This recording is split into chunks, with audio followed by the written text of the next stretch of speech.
everyone, and welcome back to the Golden Feather Tavern. I apologize. I'm a little bit discombobulated, but I'm still here. I am just going to start this off by just chatting a little bit while I load up my infuser with some tea. And the tea of the week this week is a new one for me. I actually just tried it yesterday for the very first time, and I'll be putting together like a video, but it's Keeman the Bronze, I believe. This is our bronze dragon. And let's see, let me just do this.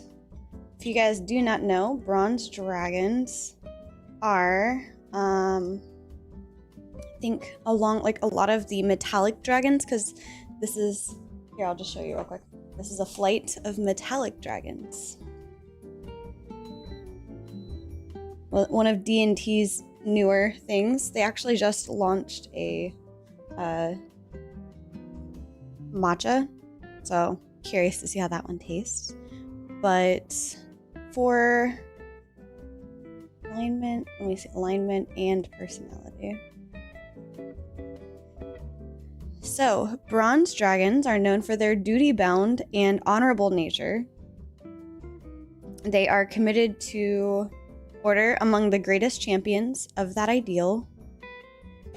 Bronze dragons are often seen as devout champions of justice, enforcing law and preventing chaos and corruption.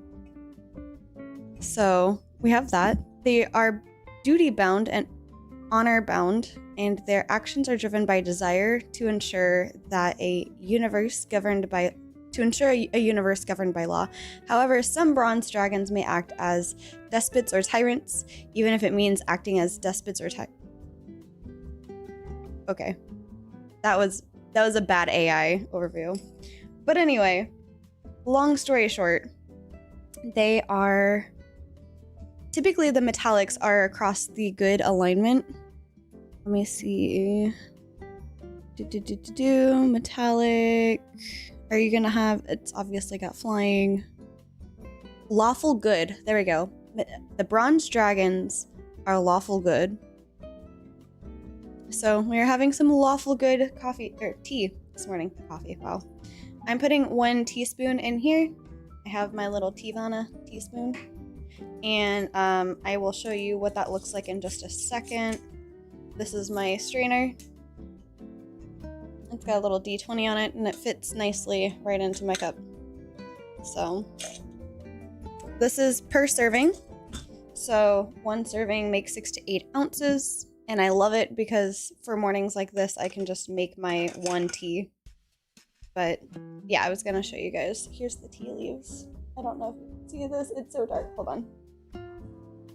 How much water does it displace? Probably a not too much. It's pretty see-through, I guess, or pretty like mesh. So it goes right in there pretty nicely. But if I had to guess, roughly maybe 2 ounces, but that can just be, that's loud, sorry. That can just be adjusted by having a little bit more water after. Let me see.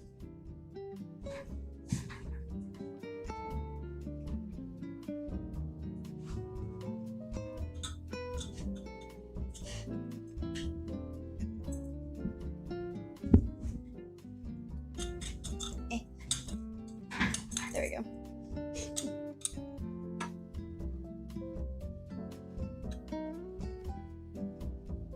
These are also typically intended for bottles of water.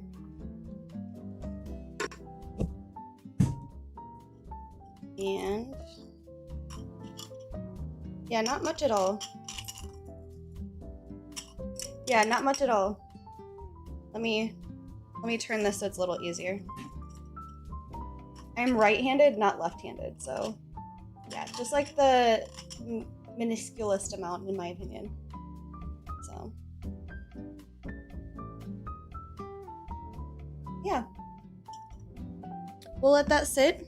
The directions are for it to sit for 4 to 5 minutes, so that'll be about 11:30. So perfect. But yes, for those wondering, sorry, I didn't read what was in this. This is Grand Keeman. That's why it's Keeman the Bronze. Grand Keeman tea. And I actually am not sure what Grand Keeman is, so I'm going to look it up. Grand Keeman tea. Okay. It's tea with characteristics of stone fruit and slightly smoky notes in the aroma and a gentle, malty, non-astringent taste reminiscent of unsweetened cocoa. Interesting. I don't know if I necessarily got that from my flavor profile, but hey, if that sounds good to you, that's what that is. But let me just move us in while I'm waiting for the tea to set.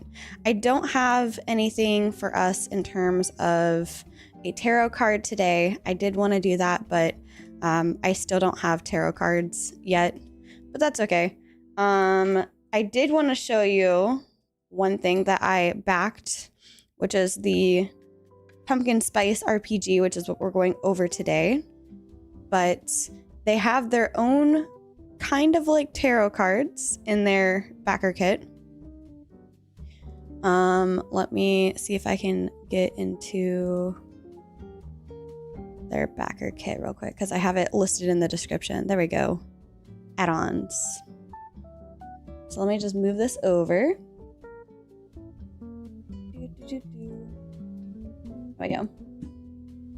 So they have a couple of really cool add-on options. There's this glitter dice essence set. You don't have to use their special die. They actually, as we go through the quick start, there we go. As we go through the quick start, you will see that they actually have a 1-to-1 comparison of your typical D6 to these. These are just fancy, you know, a little bit faster because until you memorize like a 1 is this, a 2 is this, a 3 is this, you just see the pictures and you know immediately what you get. So that's kind of like the benefit of getting their glitter essence dice set. You can still back this project. There are late pledges that are available. There's also this cute like guide screen for it. I haven't really tried it. I didn't actually look at this much, but I think it's cute. I don't know if that's necessarily the TGF vibe, so I went for the pumpkin spice cards, and they're intended to help support play at the table. If we go over to the story, let's go on down to the add-ons. 24, that's okay. They had somewhere in here, this is a very long page, but they had somewhere in here like an explanation on what the cards did, but like wrong ingredients card added to the deck. So whoops, you got the wrong ingredient. It's like little events that come up essentially. And I thought that was really, really cute. They actually met all of their stretch goals and then some. So I thought that was really cool. There's also an Eternal Spirits card. So I'm not really sure what that does exactly, but I'm really excited. They also have reusable sheets, but I didn't back high enough to get that, I don't think. But yeah, cards upgraded. So all cards of the deck will be enhanced with a holographic rainbow finish. So we unlocked that, which means my deck of cards is going to be a holographic rainbow finish. And I think that's going to be really, really cool, really pretty. I'm excited for that. Plus they have some vinyls, some songs and stuff that they're doing. There's new locations. I'm not here to talk about that part right now. Let's see. Lots of events. I don't want to go through too many of them. They had a lot of goals, you guys. This Kickstarter was awesome. I was watching them. Actually, I was playing D&D on Friday with Bean, and yeah, vinyl, VINYL, like the records. But yeah, I was watching their live stream before my D&D game, and it was really, really cool. I enjoyed it, and I felt so bad for Camilla. She was so tired, but she stuck it out. So, okay, there we go. This is the part that I was trying to get to. Pumpkin spice cards. This is a backer kit exclusive, which is why I wanted to make sure I got it. Because, I mean, I'm obsessed slightly, I think, with these types of things, but that's okay. Illustrated cards designed to support play at the table.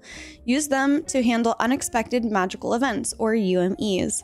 Cast spells and introduce the mediums who step into the cafe in searching for the right drink and a little bit of magic. So it just kind of enhances your gameplay. So if we zoom into this a little bit, you've got wandering teacups, you've got spirit cats. Don't worry about the essence part at the bottom. I'm going to explain what that is in just a moment. We're going to go through the quick guide together. It'll be kind of more of a first look for me. I kind of previewed it a little bit before going live, just kind of getting my bearings. But there is actually, we're going to do a little bit of a play together through the quick start. And I also have the link. I will share the link later. But yeah, so spirit cats. A gaggle of spirit cats floods the cafe. The witches must find a solution before the cats become visible to customers. We are dealing with 1 spirit cat for every 3 magical points in the fount. So these are the essences that you need to roll to deal with the spirit cats, essentially. So I thought that was really, really cool. But we are mainly here to jump into the pumpkin spice quick start guide. So I'm pretty excited for that. Let me, oops, oh my gosh. I forgot to take my tea out. 1 second. Also, being rolled for tea, and so we got the bronze tea today, and Oracle rolled for my add-in, which is honey. So we'll be having the bronze tea with some honey.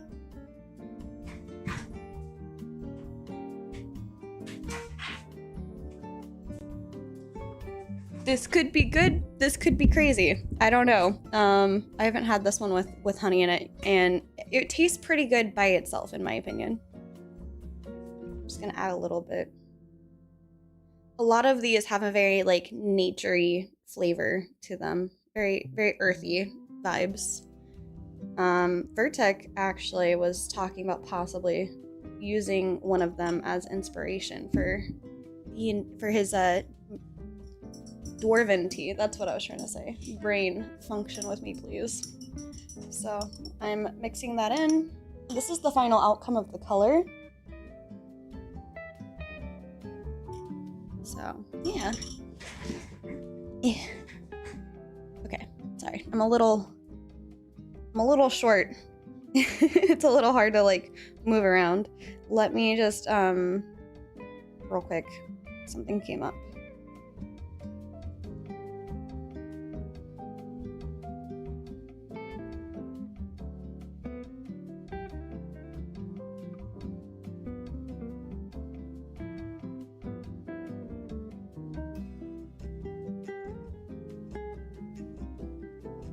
There we go. All right, cool.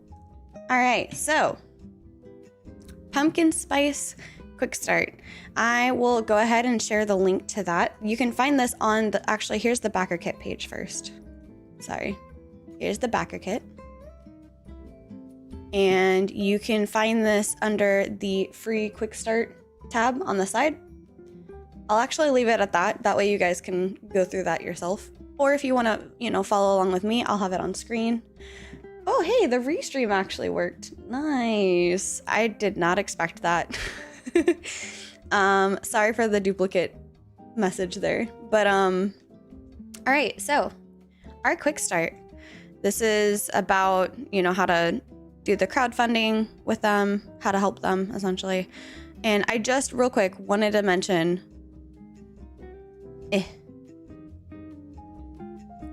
This is amazing. This is awesome. I am so proud of you guys. This is so cool. They're based out of Italy, by the way, in case you're not aware. They are based out of Italy. So this version I am looking at is the English version. There's also an Italian version.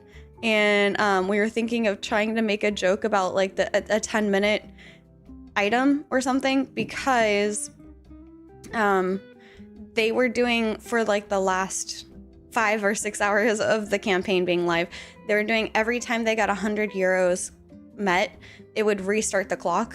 So yeah, it was kind of funny. They were going for like 10 hours. The longest 10, or not 10 hours, 6 hours, 5 or 6 hours was the longest 10 minutes ever. So I'm just gonna jump right into the how do we use this quick start, but I want you guys to see some of the art.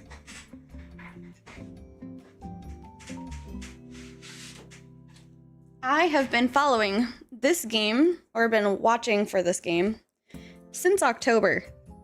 This is my cozy companion. This is when I first got whiff of the game. And I was following that since. So, they have really pretty art.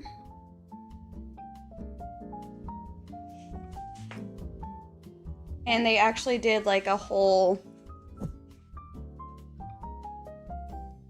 interview thing. So if you want me to, I can go through that at a different point. But yeah, I'm pretty excited for it. So let's get into this.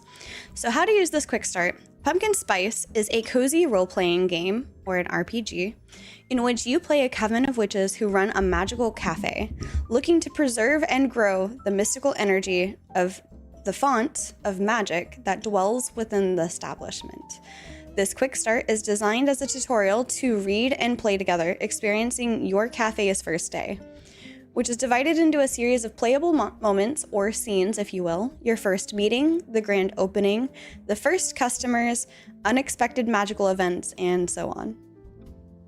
Up to 4 witches can play this quick start. I actually have 2 witches on standby, but one of them will be the guide of the coven, which will be me. So I'll be the third, I think, essentially. That would be the game master. Hello, in another game. In certain specific situations, the guide acts like a classic GM, interpreting the world, responding to the witch's actions. However, more often than not, the guide takes on the role of a normal witch, a real player character who participates in the coven's actions and grows with it. And I really love these. I have to take a quick aside. I really love these. I love the idea of a lot of these GM-less systems coming out where it's GM optional, and my whole intention is not just running the game for somebody. It's also participating in the game with you. And I really, really, really like that. So it's been something I'm really eager to be a part of. And there's a couple more RPGs, especially for those on my YouTube. So I am actually on the TGF Tavern IRP channel at the moment for live. That's why if you follow our YouTube, you don't see this on TGF Tavern specifically. But I'm working with Hedron, a indie VTT, to do interviews for Call to Power and for another game, I think it's called Gilmoral. And I really love how the idea for some of these is just more unique play styles than just D&D. That's what I also really appreciate about Pumpkin Spice. It's a very cozy RPG. You get to be a part of it with everybody else instead of just being like the GM, essentially. Very much the same with Emberwind. Emberwind, which is back here on my shelf, and I actually will be running this at PAX East as well. Emberwind I will be, not this game. This game would be cool, but anyway, Emberwind is also GM optional, where you can be the storyteller, but you can also be a part of the game. You can play it as well. So, all right.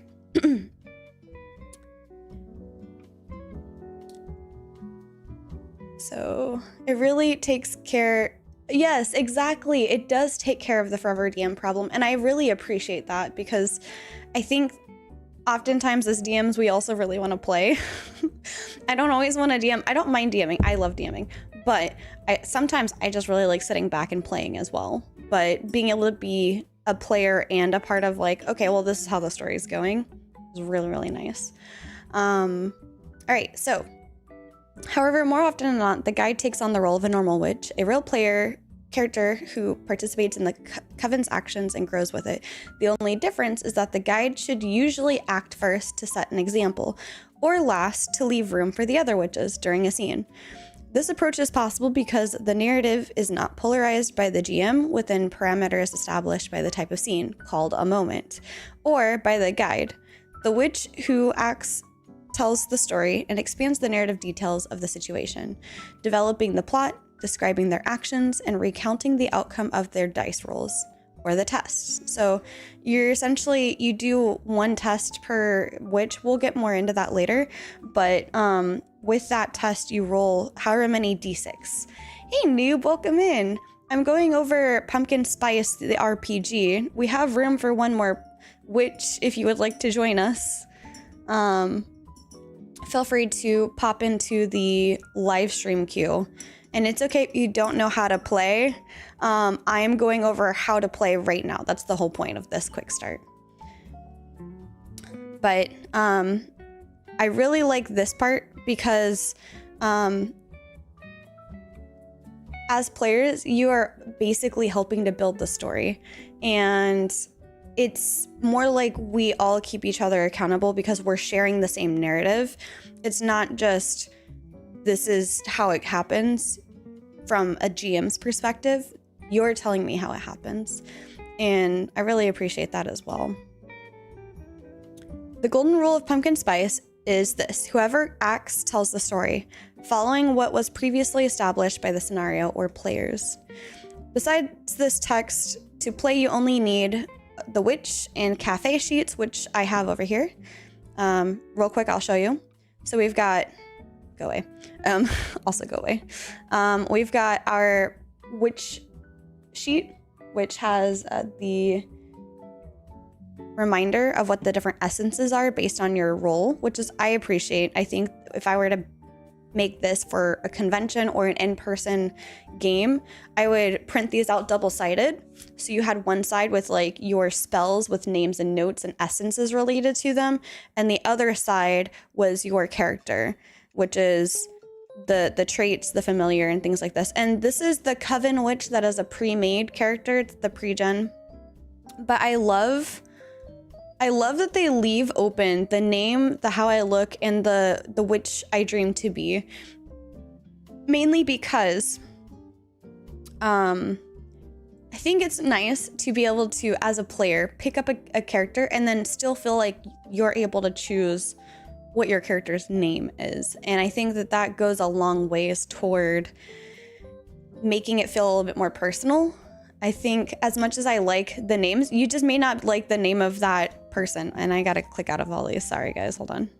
You just may not like the name of that character, and that just may not resonate with you, but you might like everything else to do with it. And I like that by removing the name of the character and allowing you to add a little bit more of your own touch. It's really, really nice. This is the Green Witch. And see, you can see that the essence, primarily essence, is the I don't know what they're called. So the Coven Witch is the little mug.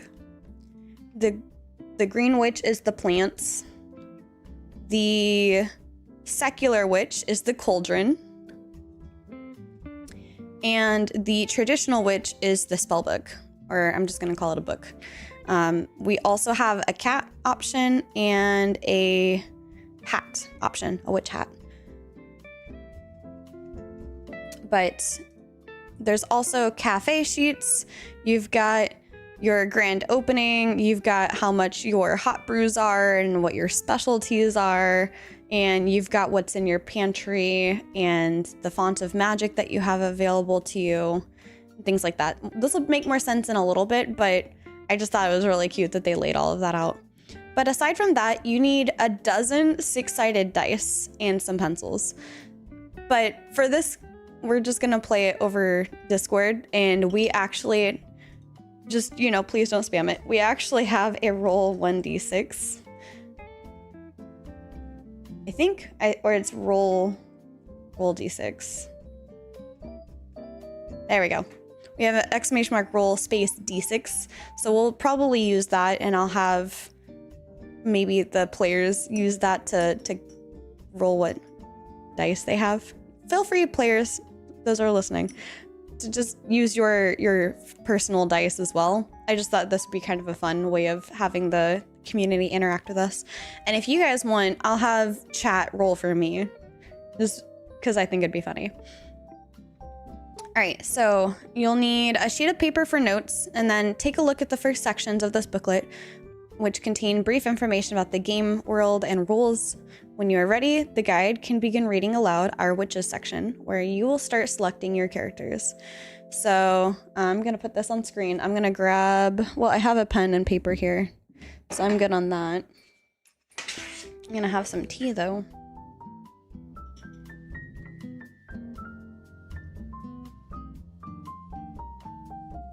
Oh yeah, that was a really good combo. I liked that. Very, very good. All right.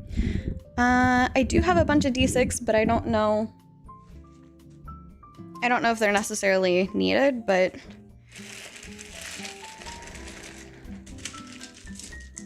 I easily have a dozen. This is just the first small handful that I could grab. There's a lot in here.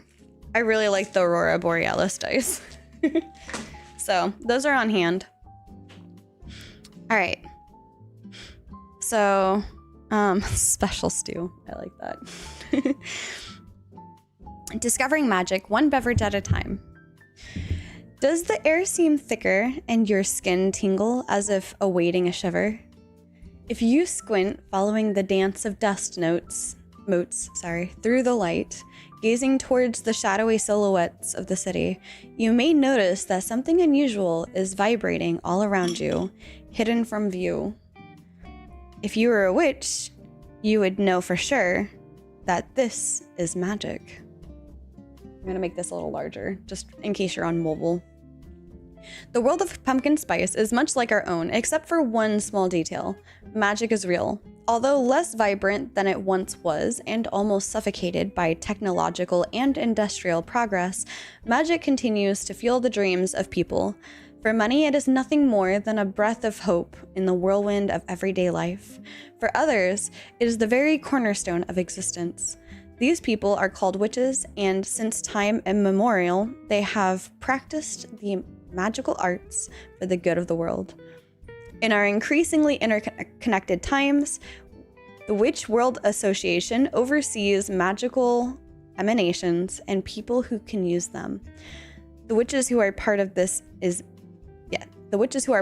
important institution officially ratified the assignment of the font, the fulcrum of all magical power, to practitioners who accept its call, thus beginning the delicate journey of a new coven towards its realization. So, for Founts of Magic. Once upon a time, founts were a small, enchanted oasis that dotted valleys, mountains, and islands. The excessive use of their magical potential led many of them to dry up prematurely, depriving the land of its greatest treasure and the witches of their source of power.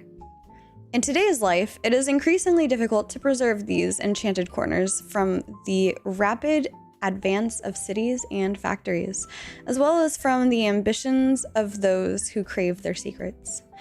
Every now and then, a font is renewed and comes back to life, or a witch discovers an ancient one still hidden from mortal eyes.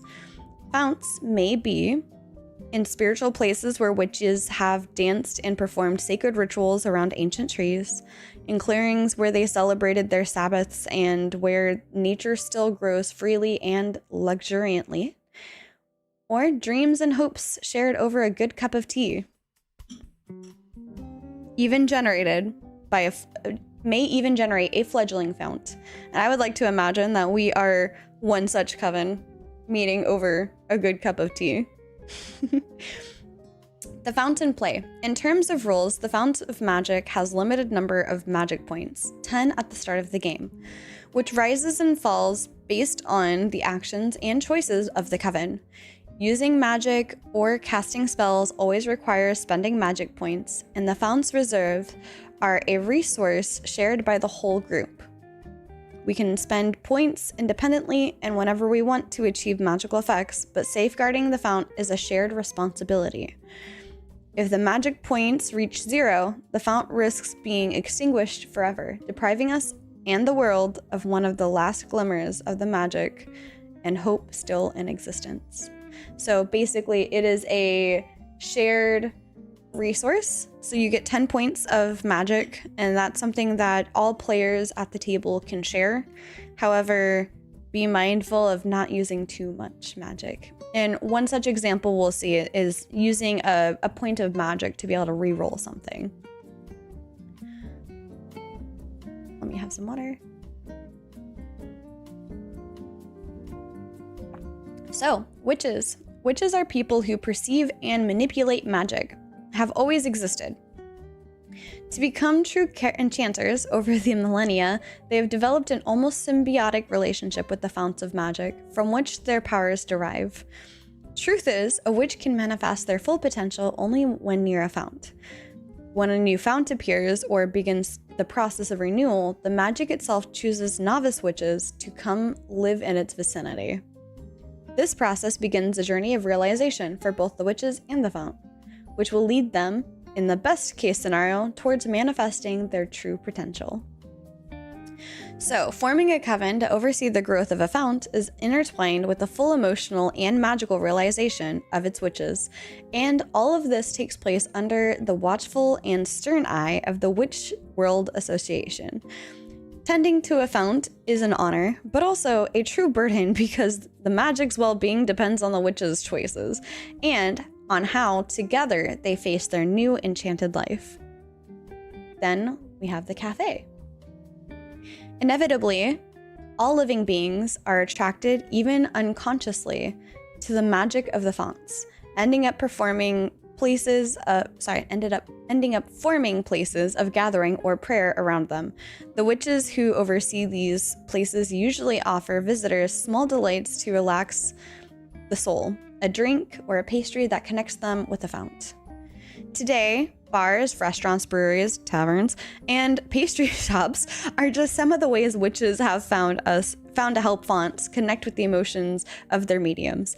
People deeply interconnected with magic and who might amplify the magical power of the fount itself. How? With empathy, active listening, and above all, a warm beverage. And I thought it would be kind of funny to imagine today's cafe is a tavern cafe, because we are the Golden Feather Tavern, and I thought it'd be kind of funny to have like a cozy tavern cafe theme. For your witches, the fount is associated with a cafe, the emblem of the magical atmosphere of the third millennium, which with its hot and elaborate drinks. Your coven's job is managing the faunt's magic with care while awakening wonder in the hearts of those who visit your establishment. The cafe, precisely because it is found above or near a place of power, is the only place where witches can channel the 6 essences of magic into a delicious drinks, which are then served to visitors. So, now we're getting into the core rules, but I really quickly wanted to say, if you guys didn't know, so what I heard is the plan to serve pumpkin spice meat. Oh my gosh, noobtastic. You're gonna have to tell Vertek that idea because he loves pumpkin spice. I think, like, not the RPG. I'm sure he'll like the RPG, but he loves pumpkin spice, like the tea and the drink and the flavoring. I think he would probably love to make a pumpkin spice mead, and it would be kind of fun. Maybe if I can get into more information on this whole entire, right, would probably be awesome.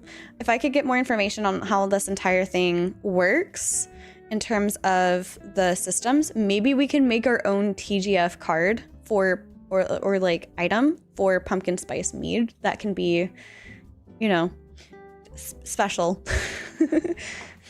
like giggle water, you know. All right, core rules. The essence. To play pumpkin spice, we use a normal 6-sided die, and I actually asked them why they chose the 6-sided die. Not because I have a problem with it, I was just curious. And they said it's because a lot of houses have a 6-sided die, more likely than a 20-sided die, unless you're our community. We have a lot of D20s and D12s and random others. But yeah, so a normal 6-sided die or the special essence die created specifically for the game, which replace the numerical values with the symbols. These symbols and the corresponding numbers on a normal D6 are called essences. They stand for a series of narrative elements, spheres, and of influence, and even interconnected skills. Here are the 6 essences with their basic meaning. Okay, so now we're gonna actually get into it, but also I love this. This is so cute. This is such a cute photo. Yeah, I really appreciate that one. All right, so the one on the D6 is authority, essence of authority, the shaping of reality through physical or magical force. So if you were trying to say that you wanted to, as an action, make it so that the tables and chairs were arranged in a way that was more convenient for the customers coming in, you might want to try and get as many ones as possible. The amount of D&D characters that have died just to get more dice sets. Fair. 2, nature. This is the essence of nature, the natural world and the individuals connected to it. And you'll see in the future example, if you are a green witch, you are attuned with nature.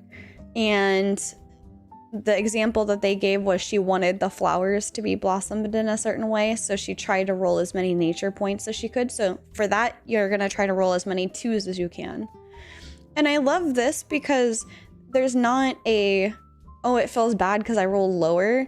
It's more of a, it's different. Your goal is to roll for the essence you're looking for and not necessarily rolling high or rolling low. So I really appreciate that with this. Number 3, empathy. The essence of empathy is human communities and the connections between or within and between them.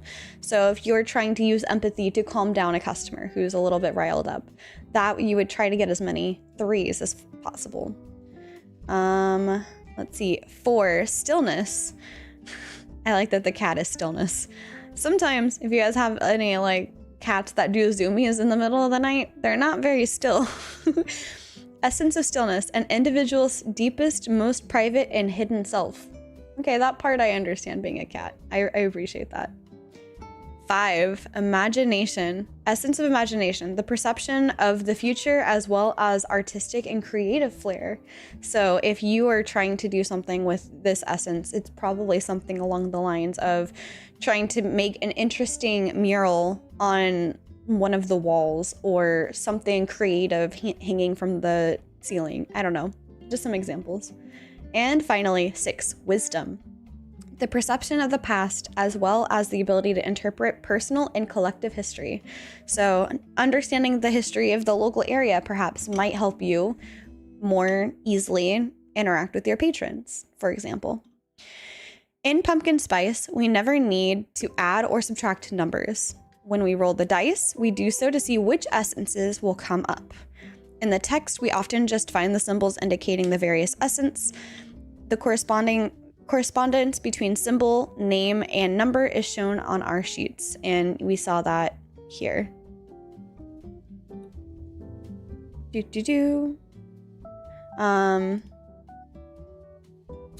Essences and storytelling. The 6 essences can provide narrative ideas during the scenes we are playing. Each moment and day we experience it has certain predefined elements decided in advance or randomly selected by the guide before the session. However, the game is designed to leave plenty of room for improvisation. Improvisation, yeah. That's a word. And for introducing new elements, rolling 1 or more essence dice.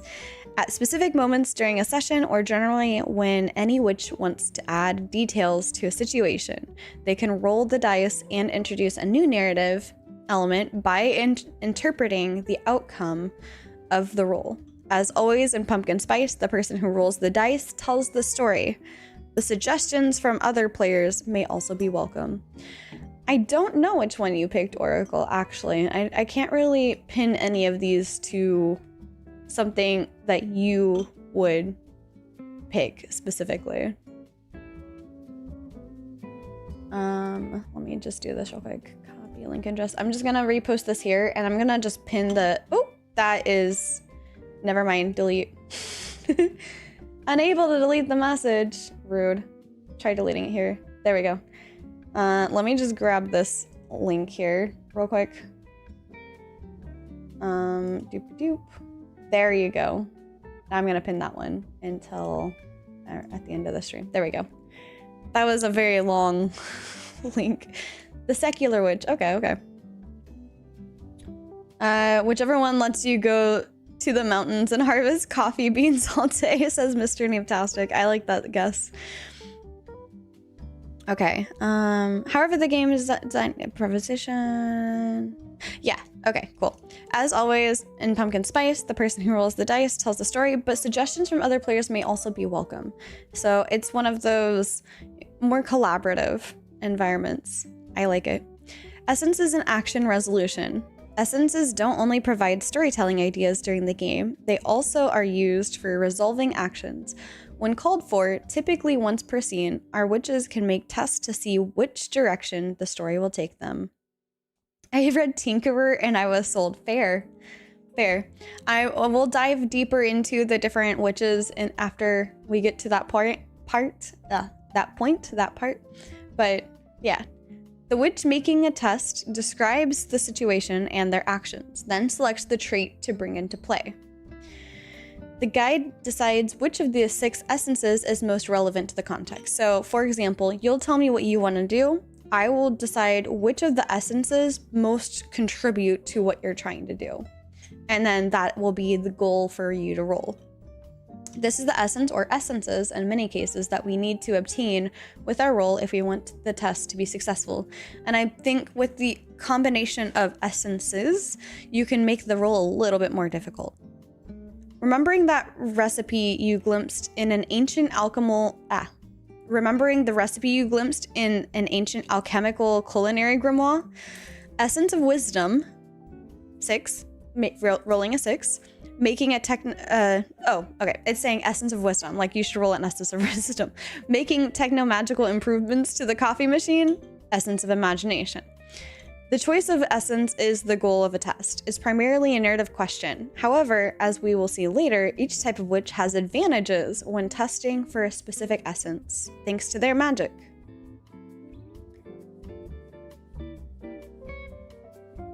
These are cute. Test outcomes. Let me adjust. Tests have 2 possible outcomes, favorable, unfavorable. Favorable, if we obtain all essences required by the test, the outcome is favorable. The situation takes a positive turn and things go well. Unfavorable, if we didn't obtain all essences required by the test, the outcomes is unfavorable. The situation takes a turn for the worse and things go badly. One second. The person who rolled the dice describes what happens, accepting any suggestions they wish from other witches. We can also briefly consider the specific combination of essences generated by the test before narrating their outcome, using it as inspiration for coloring the scene. Except when we cast a spell, a favorable or unfavorable outcome does not necessarily entail the success or failure of a specific action. These outcomes described more generally the direction the story is taking, and is up to the players to narrate in detail what they entail. So, traits and tests. Each of our witches is defined by 6 traits, narrative labels that tell us something about them and give us an idea of how they prefer to deal with situations. When making a test, we visualize the scene, describe what we want to achieve, and how we intend to act, and then choose which of our traits to bring into play, thus coloring the scene distinctively. I'm gonna just grab this one. So for this example, we have our coven witch, whose main trait is empathy, or main magic type is empathy, I would say. And we have traits. You see yourself as the life of the party. Your familiar is charismatic. You study magic to fight the planet's corruption. A mundane feature is attentive listener. Your magic is to be able to calm people down, and others see you as kind. And these are the different traits that you can choose. So if you're trying to use your magic to calm people down, then you would, I believe, get an extra die for that trait so that you can try to get a little bit bonus towards helping calm people down. But just so you can visualize the traits and what they look like. Each trait is associated with a number between 1 and 3. This is its realization level, so all of those are level 1. A score that generally shows how fundamental that trait is to the witch. I believe all of those were level 1. Yeah, all of them were level 1. Okay. And how competent they are in it. There we go. When we make a test, we roll 1d6 plus 1d6 for each level of the trait we bring into play. So between 2 and 4 dice. So yeah, I was right. If you're trying to, let's say you're playing this Coven Witch and you're trying to calm people down with your magic, you would add an extra d6. So instead of rolling 1d6 for trying to calm people down, you're rolling 2d6. What if we don't have any traits to bring into play? Then it might be better to reimagine how we plan to change the situation, choosing an approach more suited to our witch and their traits. But if we really have no other options, we can still roll a single d6. Good luck. So, our witches. A call, as faint as a half-remembered dream, brought us here, one by one, near a magical fount that whispers our names. Before arriving, we really thought we were fully fledged witches. Now, faced with the purest form of magic, we just know we were wrong. There is so much more to learn about our nature and about the font that we decided to protect. I like the box of like spirit cats under here. They're just like crammed into... It gives me like the cat is a liquid vibes. Each witch has 6 traits, fundamental parts of their character, elements that define and guide them in the world. And these are also fragments of the witch's past, which have shaped and marked them. Novice witches only have traits at level 1. So in this example, we're all novice. So all of the options for the pre-gen characters are level 1. They always roll 2d6, 1d6, and 1d6 for a level trait for individual tests. Creating a witch is easy. We just answer a short questionnaire. However, for simplicity's sake, in this quick start, we will use pre-built witches, selecting them in turn from the options below. And I'm going to go into a little bit more about the witches next, basically. The guide also chooses a witch, but does so last. And I've actually already instructed my other 2 players to go ahead and choose which witches they are going to go with. And that's going to be exciting to be a part of. After choosing the witch, we should write down their traits and connected essences on their character sheets. So, Green Witch. Magic is all around you, and you have an incredible sensitivity that lets you perceive it in the lush splendor of nature. You never cease being amazed by such wonders. Traits, level 1, one with nature, protect my loved ones, heal the body, curious, animal lover, and unpredictable. Primary essence type is the nature. Coven Witch. You were born and raised surrounded by fellow witches, breathing magic at every step. You are accustomed to life in a coven and enjoy teamwork. Companionship is a constant source of enrichment for you. Traits, level 1, life of the party, fighting the planet's corruption, calm people down, charismatic, active listener, and kind. Primary essence, coven. Secular Witch. While other witches are typically more interested in the spiritual aspects of magic, for you, the application of witchcraft requires a certain degree of practicality. You love to combine magic with the satisfaction of craftwork. Traits, skilled tinkerer, understanding true beauty, creating wonders, renowned artist, and mystery. Essence, I forgot what that was. I think it's mystery. Imagination, there we go. Traditional Witch. Exploring ancient traditions is your life's greatest goal, as well as the passion that keeps you awake until dawn. Gazing at the sky. You pursue knowledge, and you like to do so the old-fashioned way, on crumpled papers and dusty tomes. Traits, methodical researcher, there we go. Bring glory to my name. Communicating truth, independent, eloquent speaker, not me, patient. After filling out the sheets, let's visualize our witches, imagine how each trait adds a new side to them, and of course, we should give them their names.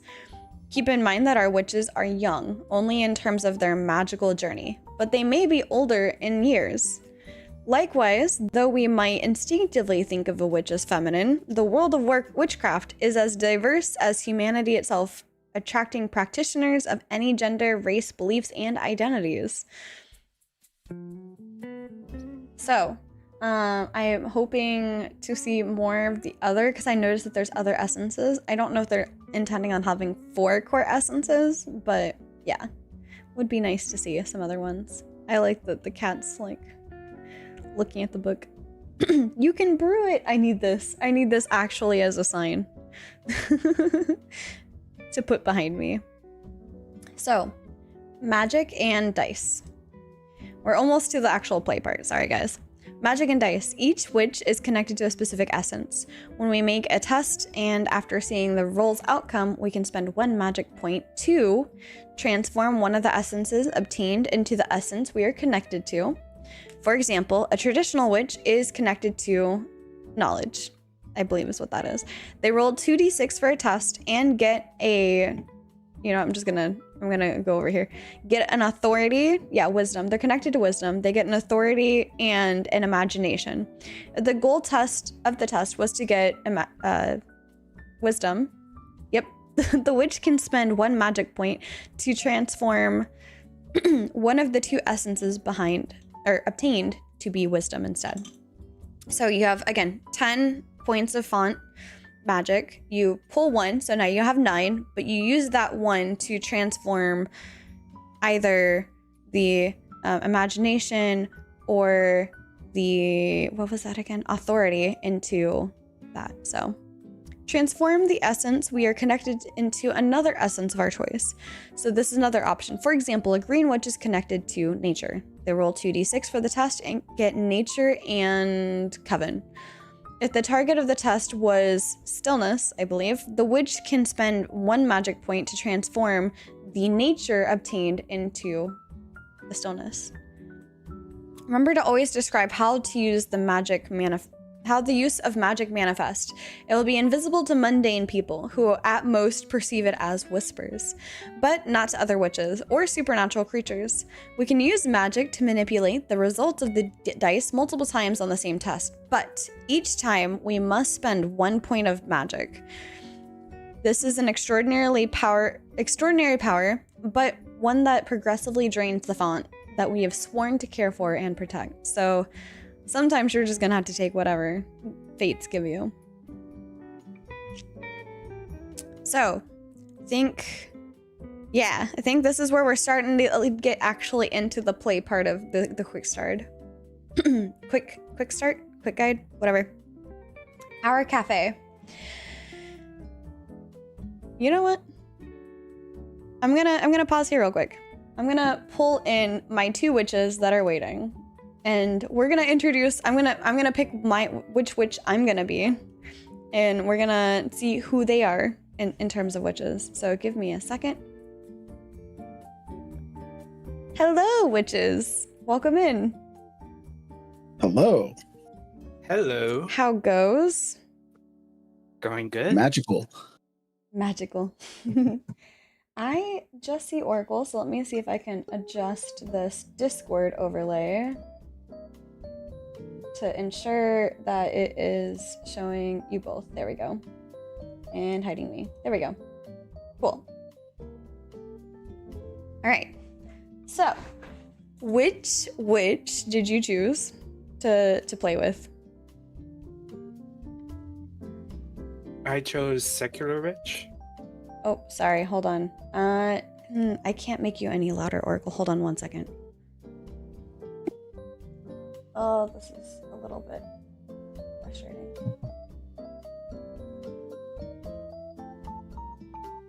Hold on, let me turn Desert down. Oracle, can you say something again? Hello? Testing. Okay, and then Desert? Hello. Okay, I think I've got you guys balanced roughly. Hopefully you guys can hear them both pretty well. We'll see how long that lasts. Right? All right, Oracle, go ahead and say whatever you just said. I chose the Secular Witch. Okay. And what sounded what very interesting. What are you naming your witch?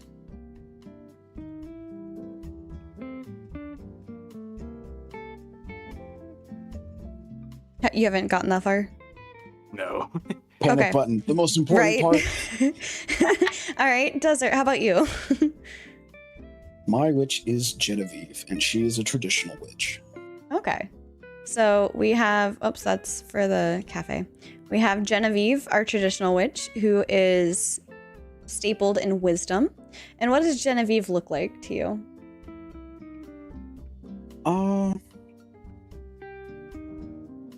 It's okay if you want to just use whatever the picture is there, but No, I have a concept for it. It's Okay. just tricky to describe. okay.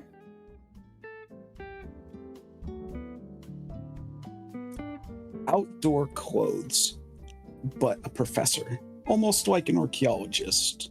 Okay, I could see that. Okay, I like it. Oracle, did you come up with a name? No, not yet. Darn it.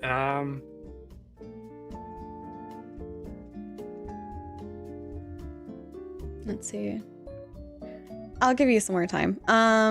We've got the Coven Witch as an option that primarily looks at empathy. And then we also have our Green Witch, which is primarily nature. I think it comes to no surprise to anybody here that I would be choosing the Green Witch. So that's who I'll be playing with. Let me just pull her off to the side here so that I can reference No my way. sheet. I don't never. Who would have guessed Chibi, who likes being a druid, wanted to be a Green Witch? Shocker. No one could have foreseen this. Okay, but I would say my witch's name is Alara, and I actually imagine her having reddish hair with kind of like flowers intermixed in certain areas in her hair, kind of like if you had braids and then you decorated it with like a tiny little like shrub, like a little piece of flower, and some gentle wave in her hair. And her clothing is primarily very like natural, earthy toned to kind of reflect her primary essence, I guess. A little on the shorter side.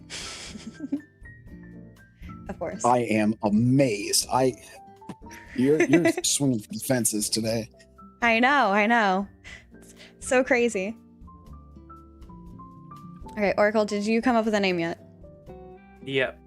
Okay. Celeste. Celeste. I love it. What does Celeste look like to you?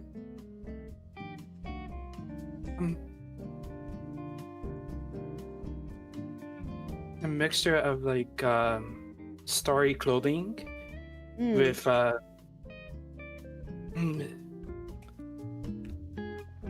magical gloves. Okay. Uh,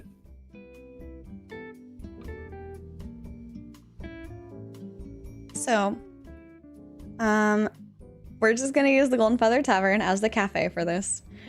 What brought you to being in front of the current building that stands before you, which is a very interesting thing? It's outside of a bustling city, but not too far outside that people wouldn't want to travel there.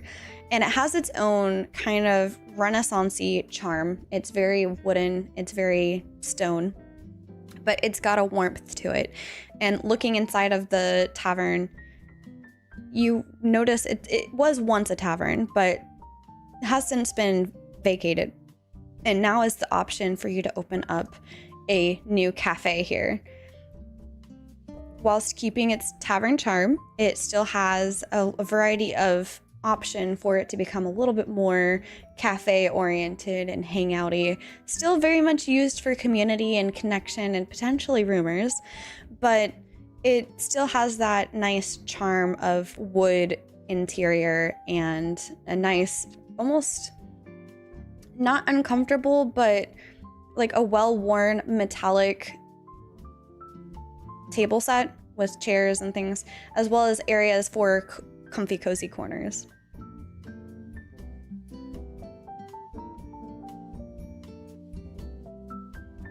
So what drew you to the cafe? I have read many times that places where people gather tend to be good locations for founts. So I have been exploring this city, looking, see if I can find one myself.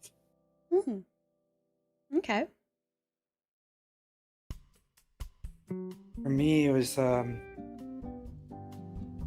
felt in like a warm an atmosphere, like in the environment, and seeing people coming and going felt like very homey, very cozy. Hmm.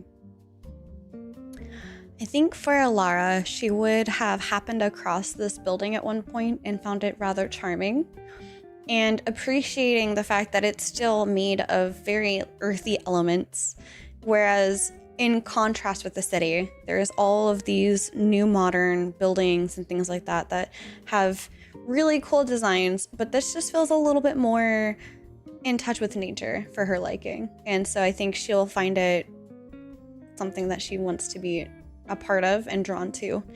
And I think with the intention of at least 3 witches working together and coming together, we find ourselves at this kind of crux.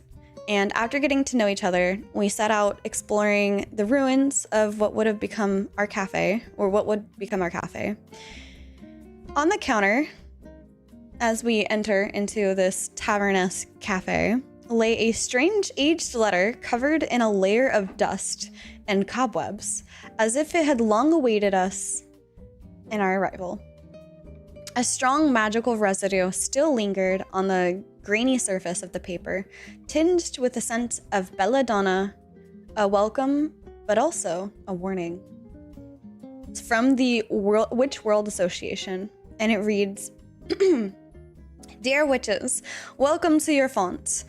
It may look unimpressive now, but you have free reign to develop it according to your inclinations, as well as a small magical reserve to rely upon. If the magic of this place has called you, we trust that it made the right choice. If not, we shall soon find out. We recommend extreme caution in using the power of the font. It would be most unfortunate to discover that a band of immature witchlings had managed to drain it before it could manifest its glorious beauty. And do not even think of disturbing us with some kind of magical incident, because you are perfectly capable of managing this cafe, right? In hopes that our direct intervention will never be called for, we wish you and your coven every success. The Witch World Association. And it says underneath that the handwritten signature was replaced by an enchantment in accordance with the ART, or Article 62, Paragraph 7 of the Legislative Decree number of 88 of 1692. So, I'm going to open this up a little bit to role-playing. Alara is going to look up at the two of you and say, well, it seems we've stumbled upon something, and you two must also have been drawn for the magic in the font. What do you say? Shall we open a tavern cafe together? I think that would be grand. Sounds like fun. But first, I think we need to make it a little bit more ours, she says as she looks around at like this kind of dilapidated tavern. It's obviously been sitting by itself for a while. And it's been a few days then since we've met, moving us forward, and the discovered elusive WWA letter since we met and discovered the elusive WA letter. Armed with brooms, we stripped away the dilapidated hovel like appearance from what we could soon become a cozy cafe. Clearly, we've all decided to stay and roll up our sleeves.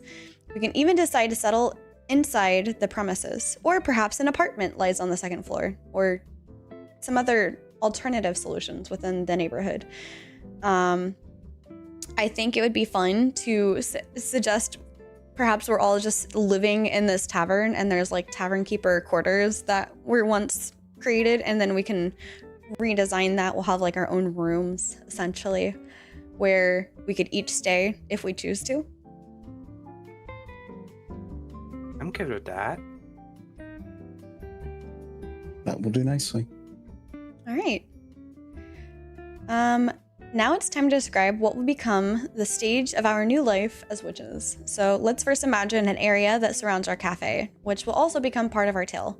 So where is our font found? And since I'm playing as the GM, I'm gonna go last. I want you guys to go first, so don't hesitate in jumping in and giving your idea. The example that it gives for options are in the middle of the countryside or a rural area. Our place is almost a farmhouse. We have lots of space available, but we're also quite isolated. We have in a small village or town, a quiet place where everyone knows each other, a place with all of the advantages of small town life, but where we are strangers. And then we have a crowded city or neighborhood of a large metropolis. Perhaps ours is a typical corner cafe, or perhaps isolated building huddled between skyscrapers. How will we stand out in such a fast-paced environment?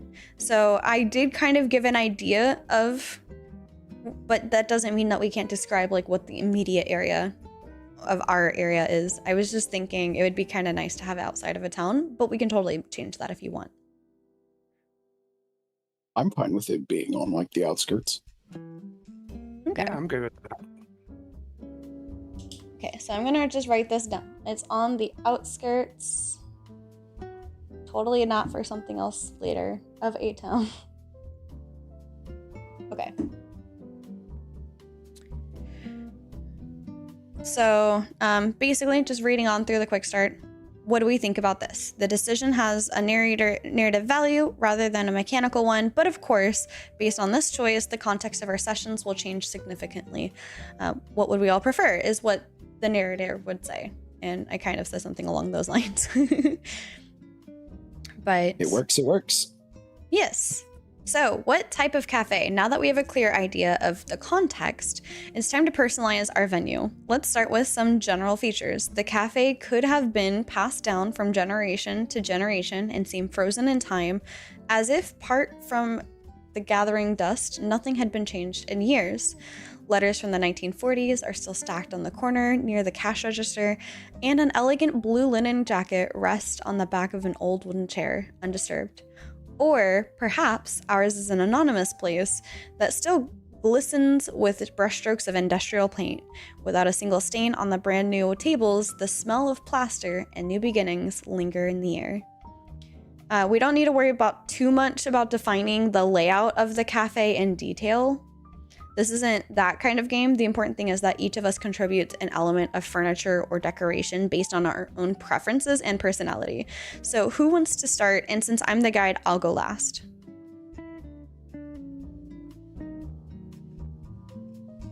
I think that we should have paintings or other depictions of some of our older myths and stories. Okay, so depictions of myths and stories? Mm-hmm. Okay.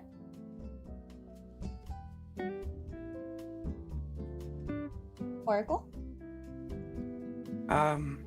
What do you want to contribute to this? Feel free to use your character sheet also as inspiration.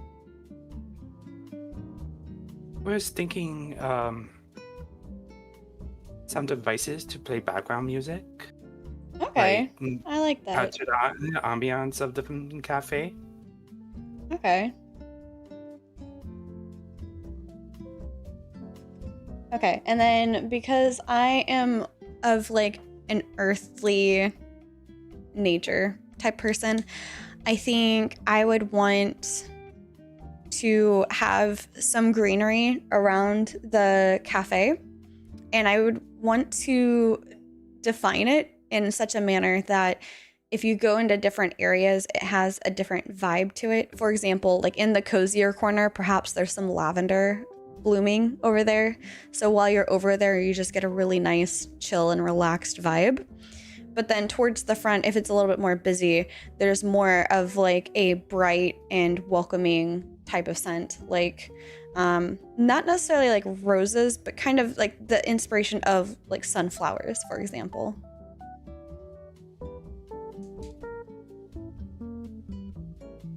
Love So, Yeah, love that idea. Sensory Okay. reminder really help in the creation of memories.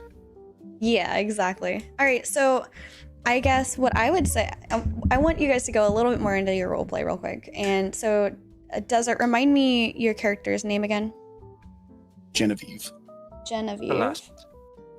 and Celeste. All right, that way I can reference. So, Genevieve, how does Genevieve add depictions of myths and stories into the tavern or the cafe? Some are from my own collection that I have already, because I love reading into ancient myth and hoping to learn what might be there. But as time goes on, I will be sure to source some more. Okay. I like how you already gave yourself a little bit of a goal for your character. Gotta have them. And Celeste, how exactly, with your tinkering, how exactly do you create this contraption for background music?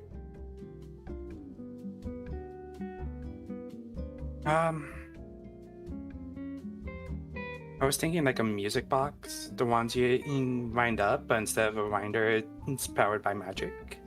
Okay, I like that. It has like a nice little delicate touch to it of like, it just, for our patrons that come in, they see these beautiful imagery and it often sparks conversation. In addition to the music, any who observe the magical box might be curious how it continues to operate, but appreciate it nonetheless and just chalk it up to some sort of technological science that they're just not familiar with. They may ask from time to time about it though. But now that it has started to take shape and come to life, what is our cafe called?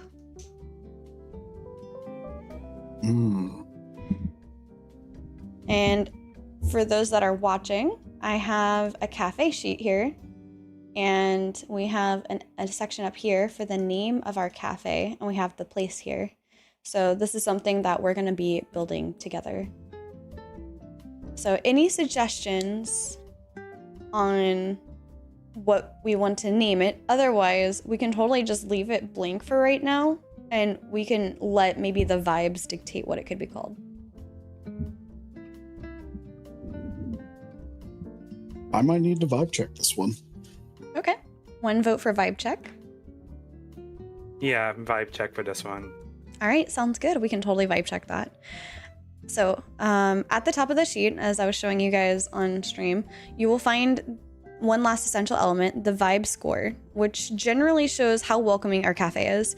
This number ranges from 0 to 6 and is influenced by and affects various elements of the game, such as how long a customer wants to stay in the cafe.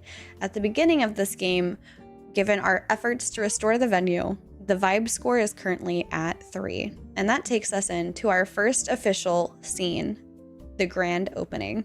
So let me pull this to the side actually as well, just so I can keep going back and forth between my character sheet and the cafe so I can keep track of these. I'm just gonna put this as a 3 vibe check at the moment. Okay. I can close out of these actually because I already showed you guys those. So, the grand opening. The cafe is now spick and span, though some of us are probably still sweeping the already shiny floor and scrubbing the countless cups, driven by a nervous twist in our stomachs. The constant presence of the font's power envelops our hearts, ready to burst forth at any moment in a spark of magic. The lights come on and the curtain rises as we take the stage for our cafe's grand opening. We exchanged nervous glances. What can we do to make sure it's a success? So this is our first official moment to play. We're now about to experience the game's first moment, a scene or at most a handful of scenes, with specific mechanics focused on an explicit goal. Moments can relate to unique situations, such as this grand opening, or fall into distant categories such as café, free time, unexpected magical events, which I would love to do eventually in the future. The sequence of moments depends partly on the chance and partly on the player's choices.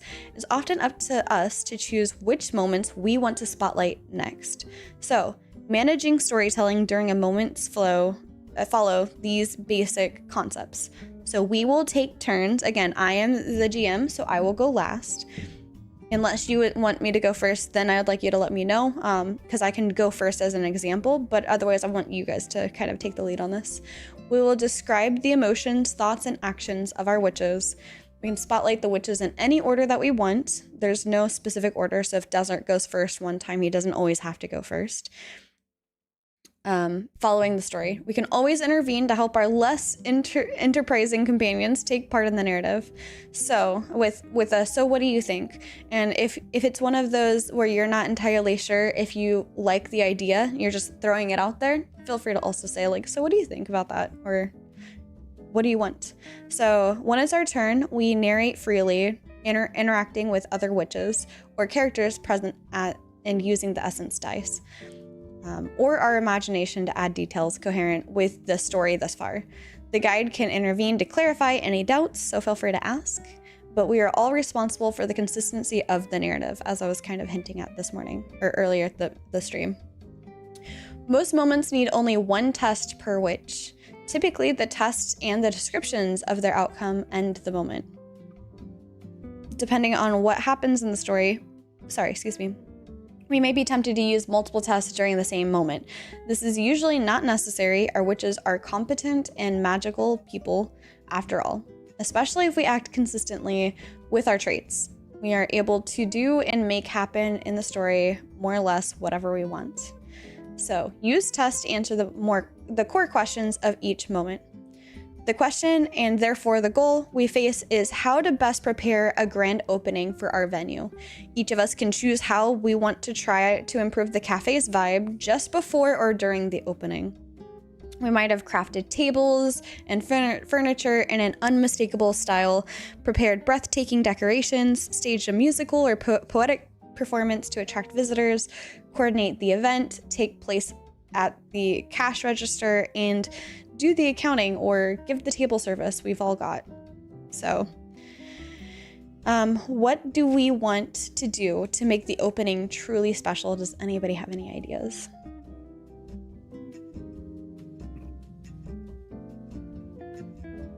There's only one chance to make a really good first impression. It's true.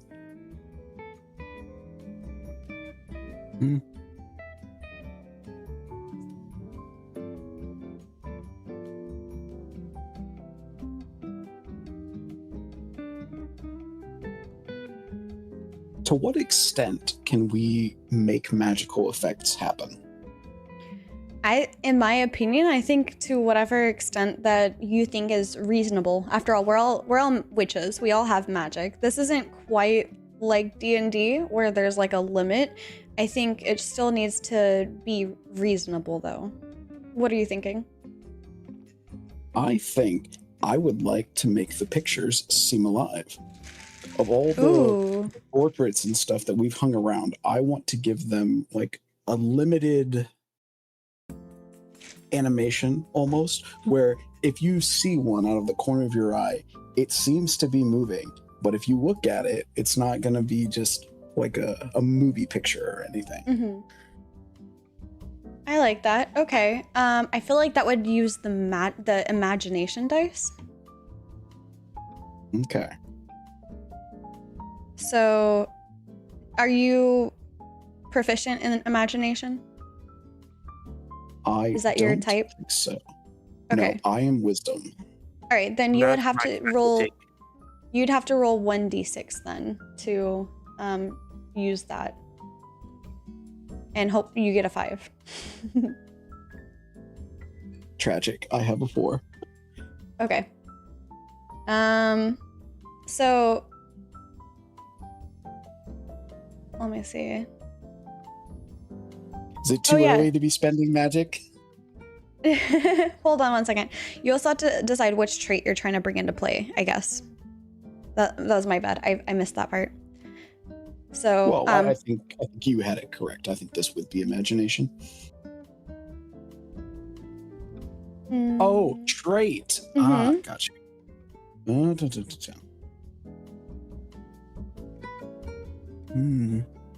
quick while you're deciding that, just for everybody else to know how this works, basically you have to work alone. So let's manage the resolution of this moment in the simplest possible way, working alone, which each witch here contributes independently to the situation with an independent action and test. So while Oracle is maybe more focused on imagination, the intention for this is for you to be doing something completely different than Genevieve. So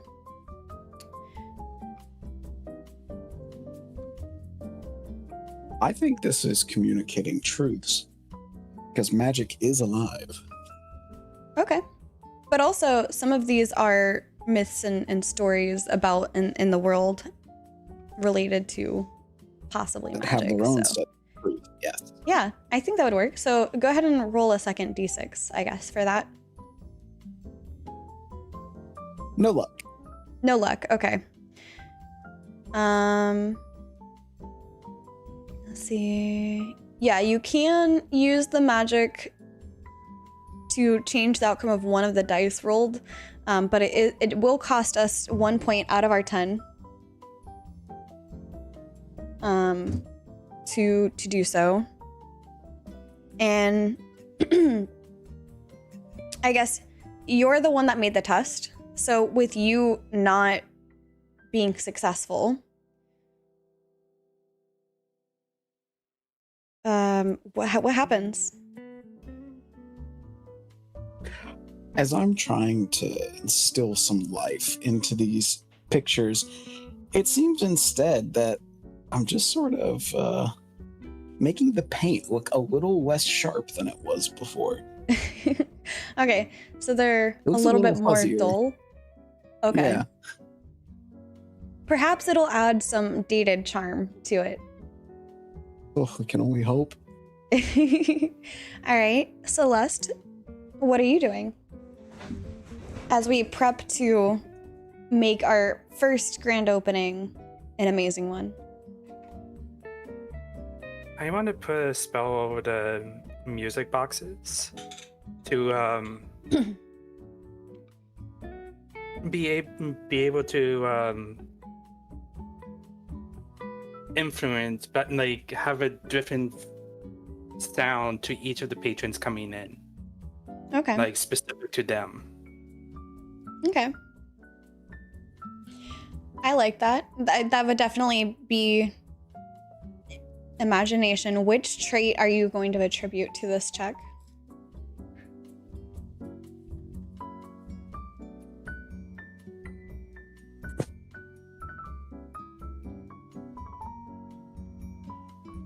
Skilled Tinkerer. Skilled Tinkerer? Okay. Go ahead and roll me 2d6. Feel free to use Discord if you want, or sorry, Discord, I guess. Yeah, you could use Discord or the live stream chat.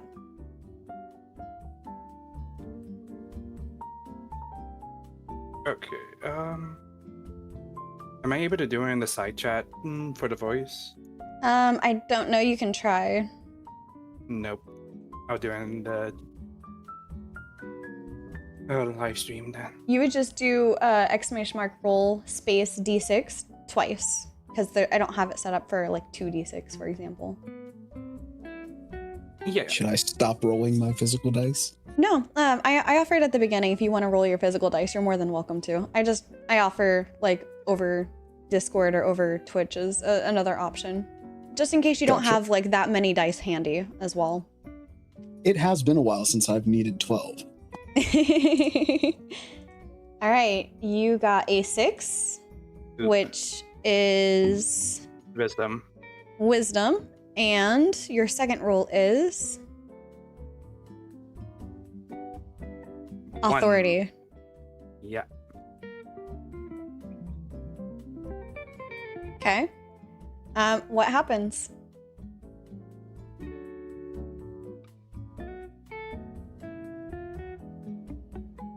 Feel free to also, if you want to, I think this would be fun. I don't know if this is intended. Sorry, excuse me. If you want to use what essences actually came out as inspiration for what happened, I can show an example in a moment, but feel free to do that if you wish. Okay, 6 was wisdom. And 1 was authority. You literally had the two opposites of the dice spectrum. Do I choose one or both of them? Up to you. It's your test. Okay. So you can, I mean, I can give you suggestions if you want, but it's your test and you failed it. Yep.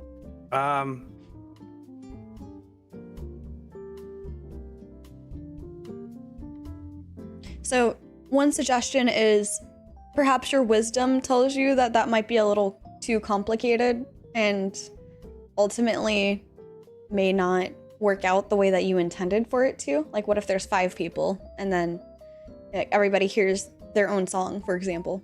Just throwing that out as like a option.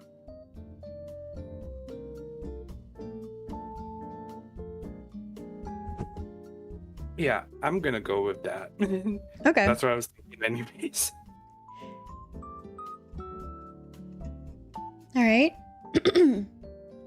So for mine, I'm going to try and conjure a cute cat spirit thing, and hopefully that'll help entice people to stay if they like cats. I was thinking maybe a bunny, but I figured, well, actually, you know what? We are kind of in the wilderness, so maybe it will be a bunny.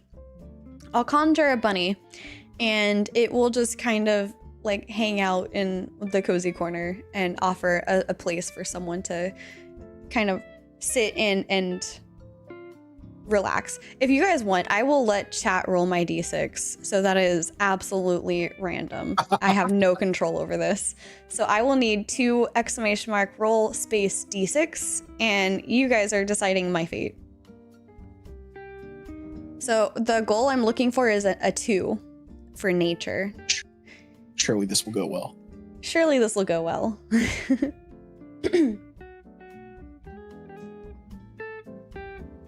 And Desert and Oracle, you're welcome to roll for me as well if you wish.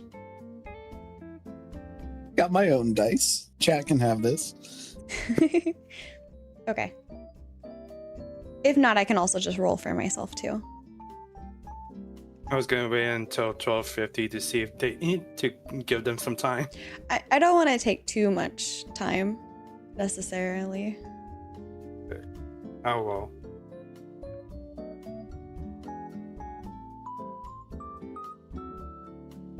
All right, we got a 3, which is empathy, and a... I'll just do the second one. Oh, you got it. Another 3. All right, so I got double empathy, which was the direction I was trying to go for, but not necessarily the right one, I would say. So we've all failed our checks, but that's okay. Instead of a bunny, I think it just had like changed my flowers from the lavender flowers into like a kind of like a cattail. the softness that I was imagining from a cute creature being in the corner didn't quite embody the way that I was intending for it to, and instead kind of presented it as like a bloomed cattail, like the very soft, like fibrous part of it. A different kind of fuzzy. Yeah, a different kind of fuzzy. But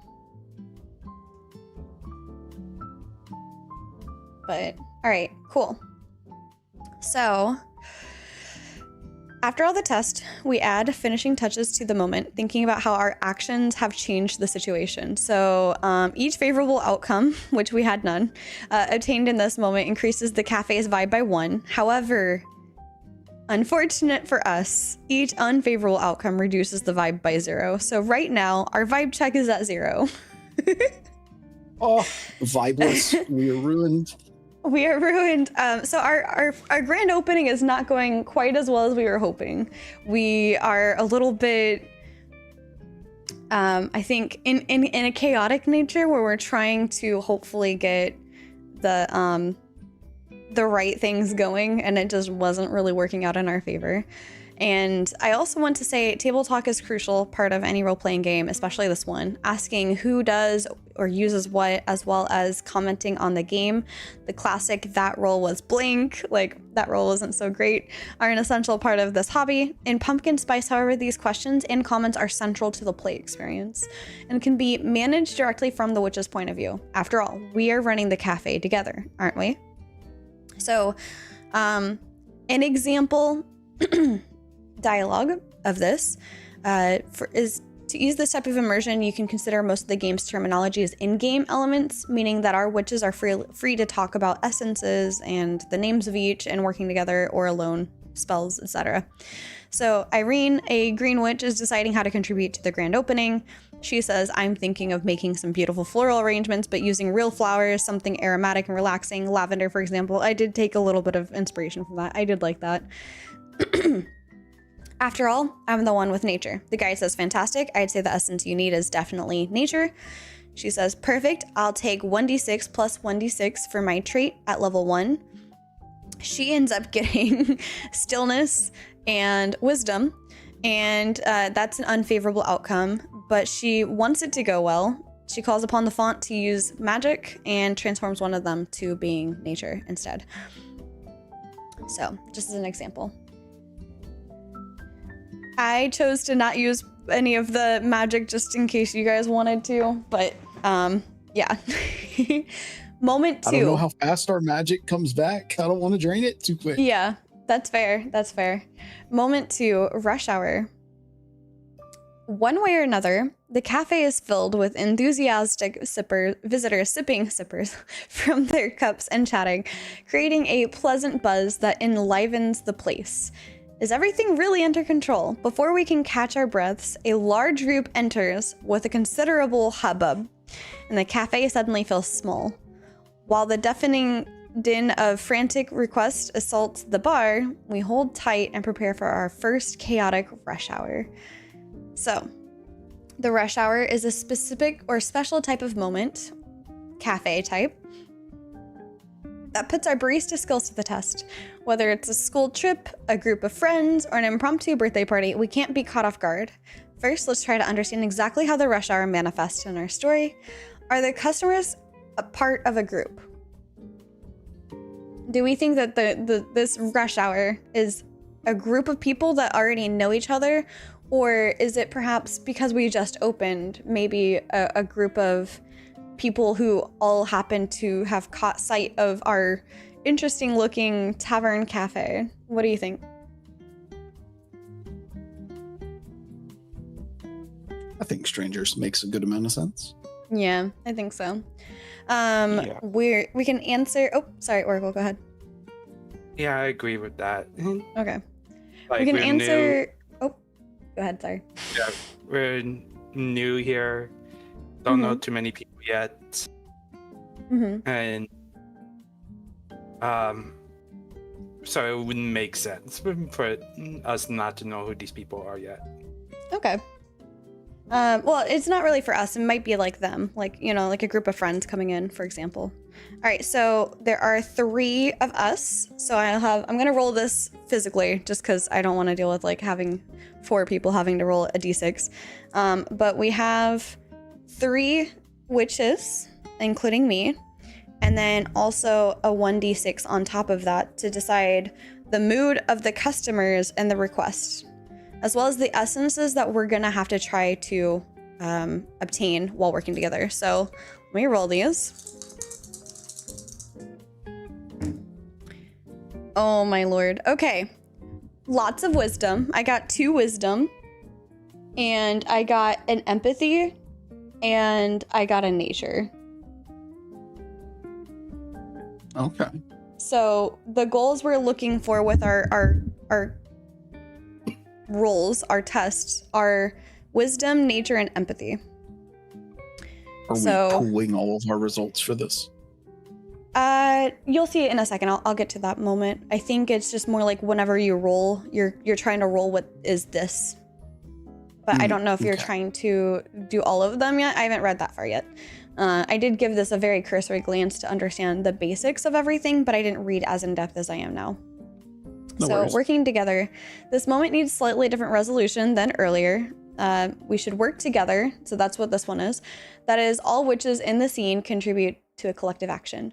So we have for our vibes, I wonder... Okay, let me just read through this and then I'll go back through and I'll touch on what our customer vibes and drink orders are. So let's decide who will lead our efforts and roll the dice. Once this is done, the leader describes the scene and selects the trait they want to bring into play, obtaining 1d6 plus 1d6 per trait as usual. In turn, we each describe how we contribute to the scene, selecting a suitable trait. We hand over the dice resulting from our traits level, 1d6 in this case, to the person leading the test. So let's say, Desert, you wanted to lead this. You're starting with 2d6, and the way that I'm contributing would add another d6 to you. And then you would roll all of the dice. We may use our magic according to the normal rules, but we can use it to transform any of the dice rolled, not just the ones we contributed. So I can choose to use a magic to re-roll another roll if we're like wanting a specific thing. Given the outcome of the test, go ahead. This roll can have 3 magic shifts if we wanted. Yeah. Given the outcome of the test, the person in charge describes what happens, while the other witches can add some finishing touches about their contributions. Rush Hour mechanic has mechanical as well as narrative consequences. So if the outcome is favorable, the vibe goes up 1 point. If the outcome is unfavorable, the vibe goes down by 1 point for each essence required that we did not obtain. So I think we're collectively... Go ahead. Dare I ask what happens if we enter negative vibes? I don't think you can enter negative vibes. I think you just get stuck at like, the vibe today is just horrible. Probably for the best. Yeah. So, for example, there are 4 witches in play of this example, including the guide. The guide rolls 5d6 to find Rush Hour's essences. The result is 3 empathy, 2 stillness. And the guide says, well, I'd say our horde of customers is pretty sullen. Maybe they can't decide what to order. Who feels like taking the reins? And Andrea says, I'll step up. Witches, I'll manage the coffee machine, being a skilled tinkerer. And then Irene says, okay, then you'll lead the test and start with 2d6 of your own. I'll chat with the customers in line. I'd say that being curious will help me here. So here's another d6. And then Georgia says, great, I'll try to take orders as calmly as possible, trying to calm people down. So that makes it 4d6. And then the guide says, right, I'm last. Then I will let some customers who I see huffing and puffing, rolling their eyes, vent off their frustration at me. Luckily, I'm patient. So we've covered the 5 dice we need to work together. Andrea, over to you. Andrea rolls and gets 2 authority, 1 empathy, 1 stillness, and imagination. She says, ugh, that's rough. I guess we're a little too brusque in managing the crowd. We only got 2 out of the 5, so we'd lose 3 points in vibe.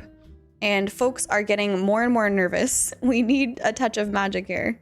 So with that, I'd say, let me think for a second. I'd say with our roles, we have a group of people who are perhaps coming from a retreat nearby. Like, they're all strangers. They haven't really met each other. And this is like a nice way for them to kind of connect and maybe chat afterwards. Perhaps they watched a summit. I don't know. So we're not really entirely too sure what they're looking for in terms of drinks. But I think being inspired by being out in nature could be easy to say something more like teas and stuff without too many extras in them. So, who wants to take this? Who wants to lead this? I don't think I'm a good candidate to lead this one. Okay. I'm the GM, so I'm going last. That leaves Oracle. Okay. Can you say what we need to meet again? Yes, so we have 2 wisdom, or 2 6s, 1 empathy, 1 3, and 1 nature, a 2. Okay. So I'm gonna write this here. It's 6, 6, 3, 2. Those are the goals. Okay, so is that what I need to roll, or? Nope, I need you to say what you're trying to do right now to handle the crowd that just came in. What are you doing? I'll be making the drinks behind the counter. Okay, and what trait are you the- trying to use? Skill tinker. The tinker trait. Okay, what does that look like for you?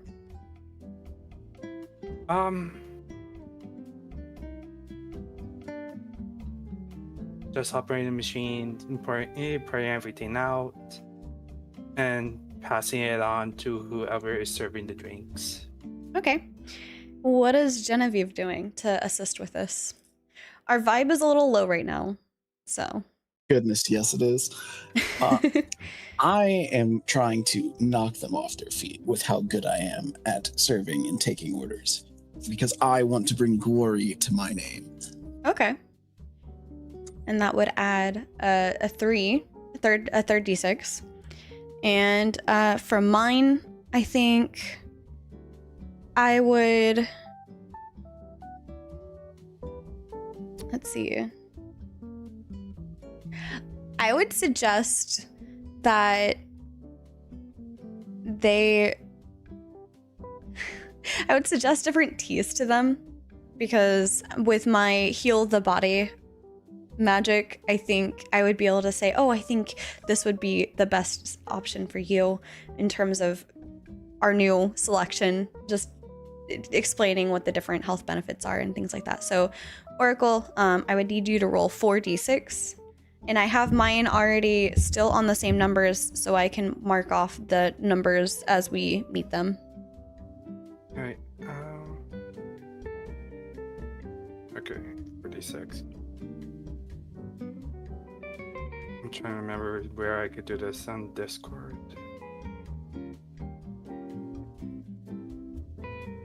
Can we use a tabletop topic? You're welcome to use that.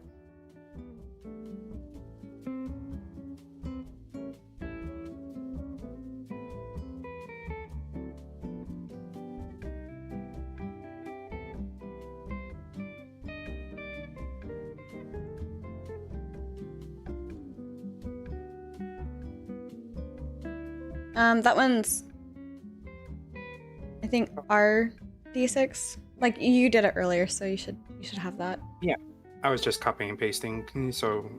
No worries. Okay, you got a 5. Ooh. We got a 1.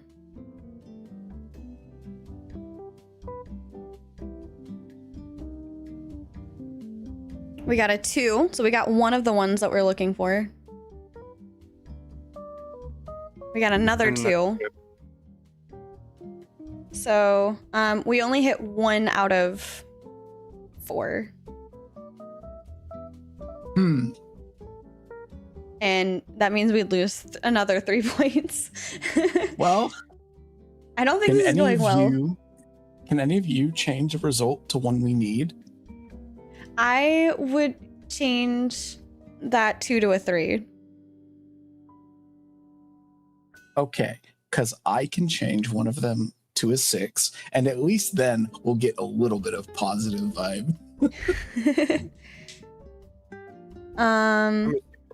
Yeah, because since I have nature, just reminder of how this works, because you rolled 2 2s and I am in charge of nature, I can change nature into being empathy. It is a 3, but still empathy. So I can change the 2 to a 3. Otherwise, I could change any of the roles to my nature role. So I can only change my nature into any other role or any other role into my nature, for example. Those are the two options. Okay. And since my essence is 5, I can't change. Oh, wouldn't that mean I could change the 5 to a 6? Yep, you could do that. And that brings us down to 7 points of magic, but we would suffer one problem, I guess. One vibe issue. I don't really... Huh? Because we got one of the results we needed, right? Yes. Yeah. So if we're all able to change a result, then that should bring us up to the 4 success. No. So in the example, Andrea rolled 2 out of the 5 that they were needing for the points. So they lost 3 points. So we, because we changed that, lost only 1 point. So we're at like -1, essentially, instead of higher, which has been like -5 or -4, I mean. Well, I got that, but we rolled 4 dice, and one of them was a result we needed at the outset, yeah? Shh. That makes sense. So if all 3 of us We were saved able to it. change one, then I think this is a resounding success. The vibes My are brain. My brain just now caught up. Thank you. Nope. Yep. You're right. Okay. Yep. So we actually, I think that means we brought it up 4 points. Good vibes at last. So we're finally at 4 points instead of 0. All right. That was a little sketchy moment. Thank you for calling that out. I moved the die over. I did not change one of the die, but that was fair. Okay. Time for our first medium. This is moment number 3. Finally, a moment of respite. Of course, that is exactly when the doorbell rings, welcoming in a new visitor. We've all raised our heads abruptly. Above the background buzz, a few melodious notes accompany their entrance, and the contours of their presence, the person who stands in the doorframe, look clearer or more defined, as if traced with a pen in a pastel world. The font whispers what we already knew. They are a medium. Mediums are people with unique connection to the font. There are many theories about why that is, but even veteran witches admit that there are no certainties. Many believe that a spark of font dwells within its mediums, or that mediums allow the magic to act upon the surrounding world. Certainly, mediums are drawn to their font, arriving there in search of something they didn't know they needed. A medium has just entered our venue, but who are they? Does anyone want to roll an essence die and see what comes up? Absolutely. Let's see what we got.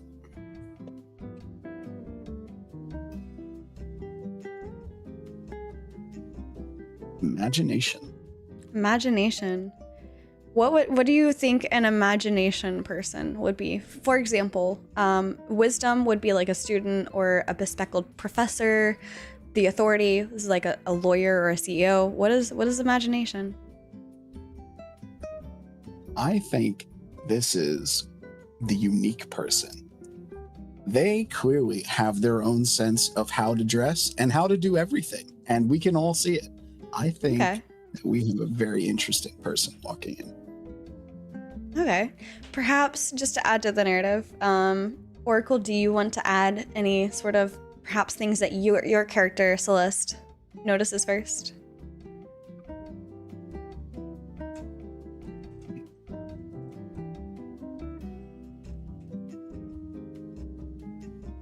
I noticed a monocle, possibly for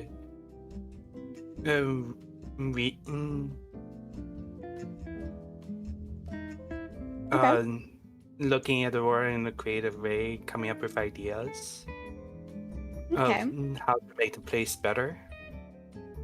Okay. I think something that Alara notices first is the almost shifting colors. Perhaps they wear like a cloak, and the cloak has like a slight shifting color. So it's like almost like a dark midnight purpley blue color as she turns.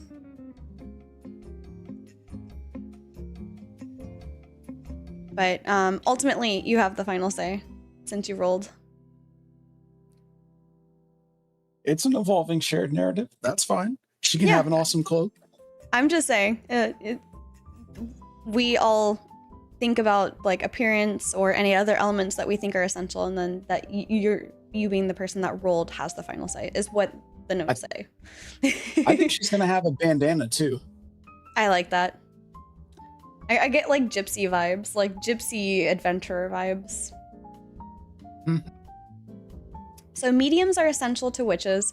Real quick, V-Man, I saw your question. Yeah, I'm excited. I'm not going to talk about that too much just because right now the focus is to go through this, but we can talk about it afterwards for sure. So mediums are essential to witches. Creating a connection between them and the font allows the magic to grow and thrive. But how? With the right combination of essences infused into a tasty beverage, of course. Each beverage is composed of 3 magical ingredients, besides its mundane elements, special spices and aromas that can capture and release a specific essence. The mapping between essences and basic ingredients is as follow. So authority is starry ginger. Nature is energized mint. Empathy is sunlit turmeric. Stillness is evanescent chamomile. Imagination is crimson cinnamon. And wisdom is lunar lavender. So I'm gonna take a screenshot of this just because I think you guys are gonna want reference to that, and I'm gonna put that in our side chat over here. This will be in the, I don't think you guys can see the live chat, so it will be in just like the general chat of the main room. All right. So for now, our pantry is simple but well stocked. We have 3 doses of each ingredient. So we have up to 3 of each. We can note everything down on the café sheet, which I don't have the café sheet as a easy PDF that I can make, but I have it within view, so I can remember. So speaking with a medium, we have a medium and we have ingredients. But how do we know which beverage to prepare? Just ask. Discovering which ingredients are suitable for creating the connection between the font and the medium means understanding the feelings and desires of the people before us, their dreams and fears, and crucially, what they seek from the font's call. In these moments, the guide stops playing their witch. So I am not playing my witch anymore, and I'm going to instead play the medium. The other witches, you two, can interact with the medium in turn. Keeping with the story, the witches can consult each other as much as they want. In any case, they may only interact with the medium a number of times equal to 1 plus the vibe score of the cafe, which we happen to bring it up to a 4, so you guys get 5 interactions. Consider this number as a countdown. Each time the witches interact with the medium, the guide lowers the count by 1. When it reaches to 0, the medium will want to receive their beverage.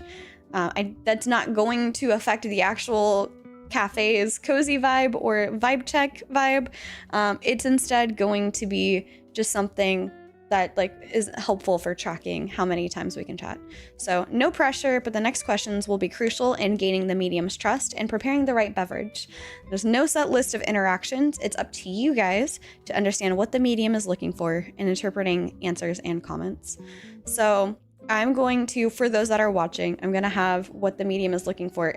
Please, for those that are playing, do not watch the stream for this portion, just because I would like you to come up with your answers on your own.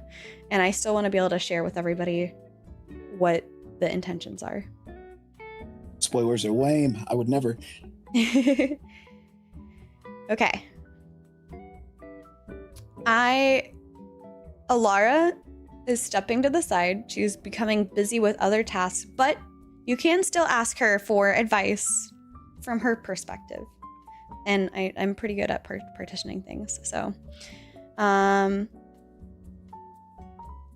the only one that knows what the medium is looking for. Since we're creating this medium on the spot, I have to secretly roll. Oh my gosh. Okay. Sure. That works. Okay.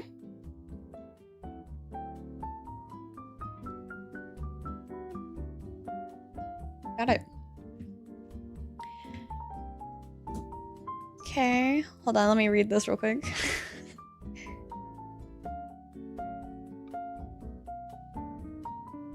Okay.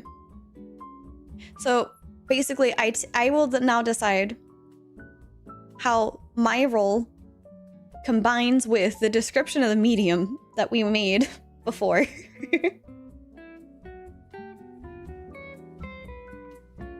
Okay. So for reference, here's the table. I'm going to take a screenshot for myself, and then I'm going to scroll past, but I just want to give chat a moment to see this.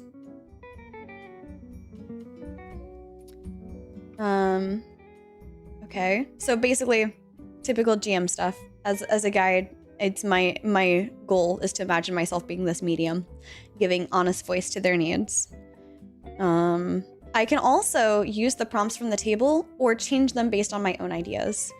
So I'm also apparently allowed to give wrong answers, just as a heads up for anybody looking to run this.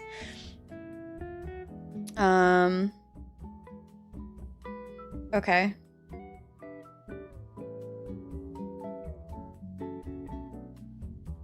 Okay. Also,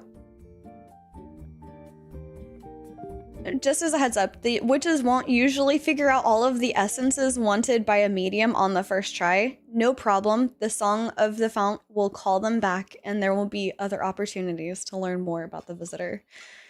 So, all right. I'm going to leave this on preparing the beverage so that you guys can also go back and look at the stream if you wish. I will overlay that with my guide. So you guys have 5 chances to figure out what I'm looking for out of a drink. Okay. Well, I will walk up to take her order and ask what brought her here. The font called me, I think. I felt some sort of presence.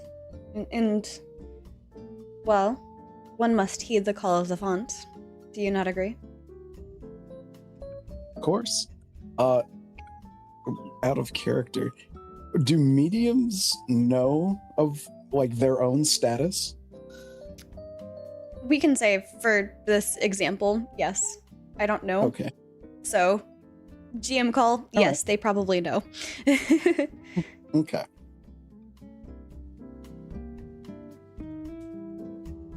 What do you do when you're in your day-to-day?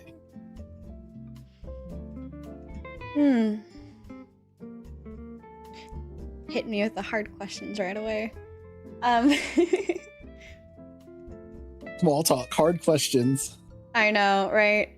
Well, it's also because I don't know much about mediums in this example. Oh my gosh, Kando! Yeah. I don't have anything alcoholic. It is after 1. I will do this for you.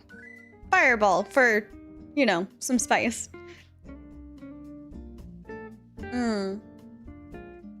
Love some pumpkin spice? Yes. Same. Excuse me 1 second. Actually, that's not too bad together. All right. Anyway. Imagine that, a fireball going well with a dragon tea. Who would have guessed? Meant be. So you just asked her what she does. I'm a bit of a wanderer, I would say. I travel from place to place, and I enjoy collecting stories. I enjoy learning why things are the way that they are. kindred spirit.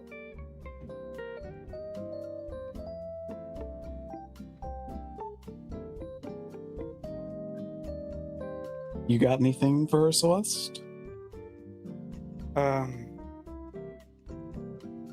Have you found anything interesting in your adventures? Have I found anything interesting? I think I found many interesting things. And you had mentioned, Oracle, that Celeste notices that the medium has an eye patch. I said monocle. Monocle, sorry. My brain goes eye patch. So there's a monocle hanging from her waist, as like I think she has probably like a belt of some sort, and there's just a monocle hanging from there. And she picks it up and she goes, "This one, for example, this is one such interesting, unique item I came across. It has a very rather interesting story tied to it for its origination, but whether or not that's true, who could truly say? However, I did very much treasure the story, and so I decided to keep it."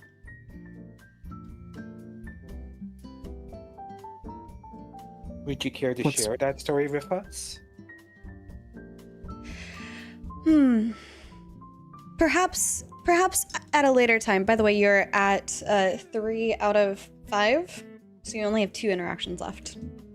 Mm-hmm. Maybe after I get some tea or something to drink and settle in a corner and relax a little.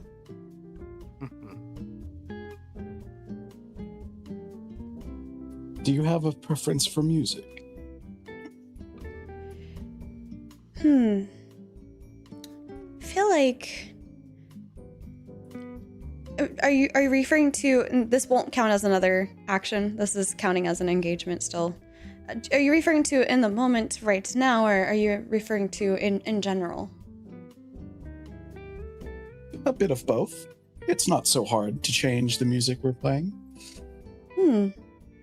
I think right now, amongst all of the travel and the chaos, I would like something a little bit more relaxing.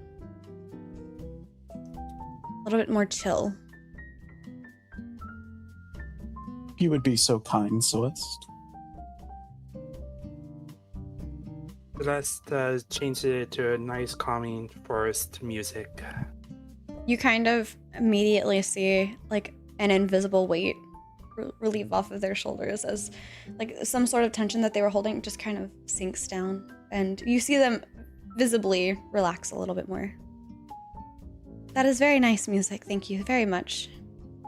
Very kind of you. You have one last interaction. All yours.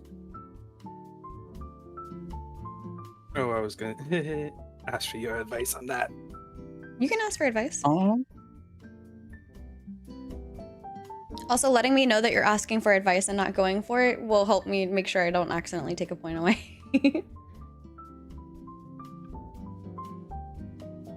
What would you ask in this scenario? Who are you asking? You. Me as Alara? Mm-hmm. Okay. Alara will look up from like the corner where she's like sprucing up some of the flowers. Perhaps I would ask where she often likes to spend her time. Or An excellent question. yes.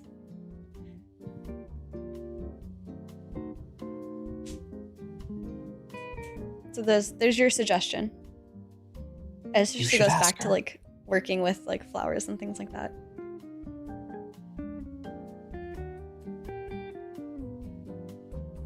Go on, ask her. Alright, where do you like to spend your time? I often find I like spending my time in various places. However, I am typically drawn to areas that have more of a sereneness to them. Be it a quiet library or perhaps a nice park.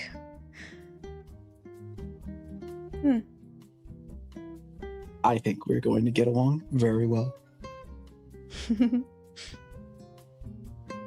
And with that, you've completed all of the interactions you can get. So now it's time for you to prepare the beverage. You will need to choose which 3 ingredients you will use. The same ingredient can be used more than once. Feel free to talk it over and choose the combination that seems best.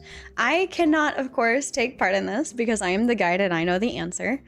And each correct essence has a visible and positive effect on the medium and generates 1 magic point for the font. If you guess all of the essences and prepared the perfect beverage, something unlocks in the medium as their connection with the font blossoms, and the font gets an additional 1d6 magical points. Hello, Portini. Welcome in. I'd like to hear what your ingredient list is. I think I have mine.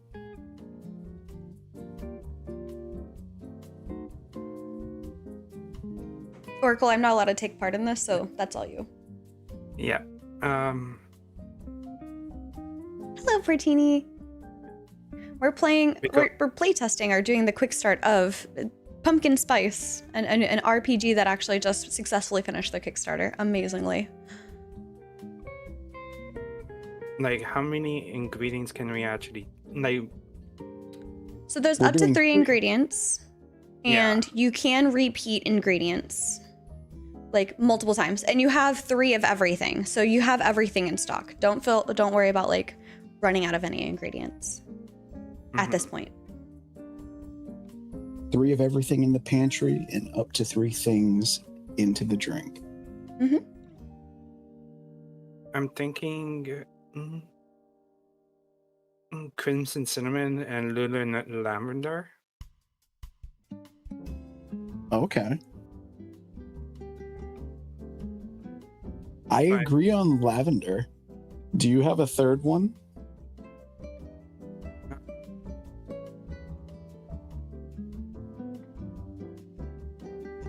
She liked the music change I did, which was more nature themed. Ooh, okay. We have some split opinions then. I agree with you on the lavender, but I got turmeric and ginger as my other 2. Interesting. So, what do we want to do about this?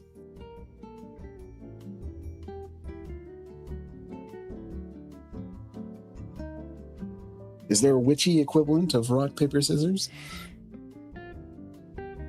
Oh my gosh, I have to ban this person. Hold on. Ban. There we go. Down that one. I mean, you guys can collaborate to make drinks too. So you can decide amongst the option which one's ingredient 1, which one's ingredient 2, which one's ingredient 3.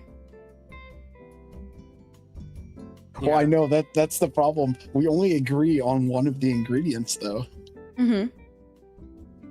I thought we agreed on 2 of them.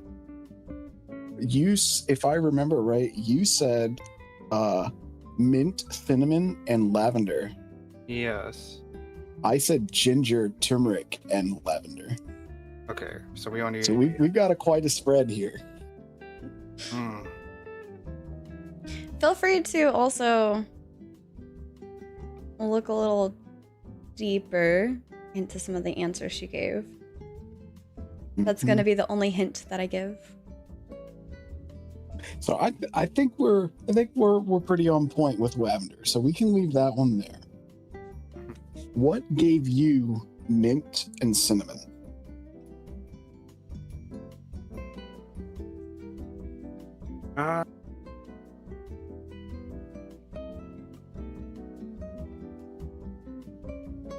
Cinnamon because of the monocle, which I figured was more of imagination essence. Okay. Like, as her interesting item she's found in her adventures. I'm trying to remember the other answer she gave us. So the You reason can I ask landed me on to repeat, by the way. Just side note. But go ahead. Why you landed on Ginger? the reason I landed on Ginger is when I asked what brought her here, it wasn't just attraction to the source of magic. It was like an imposition of duty and law. I was like, that seems a bit authority in my book. But I think I might have gotten turmeric wrong. Turmeric is empathy? Yeah. No, I gotta fumble my own answer. I think it was chamomile instead. Places like the library, those are places of stillness. Not really empathy. The teacup threw me off. Yeah. Oh, because you saw the teacup Mhm. versus like what the teacup represents. Yeah, I got relaxation out of the empathy Mm. teacup. I was like, wait a Mhm. minute, that's not right. I'm looking for the cat here. I feel pretty strongly about the cat. So I'm thinking lavender and chamomile. What do you think our third ingredient should be? Remember, you can also repeat elements. Yeah. So it could be lavender, chamomile, lavender, lavender, chamomile, chamomile. Could be all three the same. It doesn't. It could be any variation. Just putting that out there. Mm-hmm. Almost infinitesimal options when it comes to making a drink. So many flavors. So Mhm. we're choosing up to 3 ingredients. Correct. Yes. Yep, up to 3 ingredients. They can repeat, and you can ask me like in a I forgot exactly what you said thing to kind of repeat what an answer was. It may not be verbatim what I said previously, but I'll make sure it's in the same spirit of the answer Oh, to the best of my memory. I'm silly. I got turmeric from the music. That's why. But no, that's still chamomile. All right. We're 100% on lavender. I think we should add chamomile. Do you want to add a third ingredient or double up on something?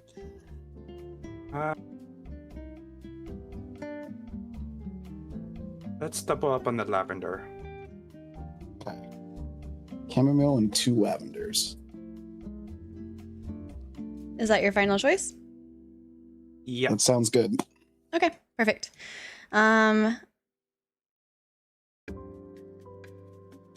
You notice, well, actually, I want you to describe. You make this double lavender and chamomile drink. What kind of drink is this? Describe it to me. No, I'm bad at herbs. Let me see if I can have you guys help you guys out a little bit here.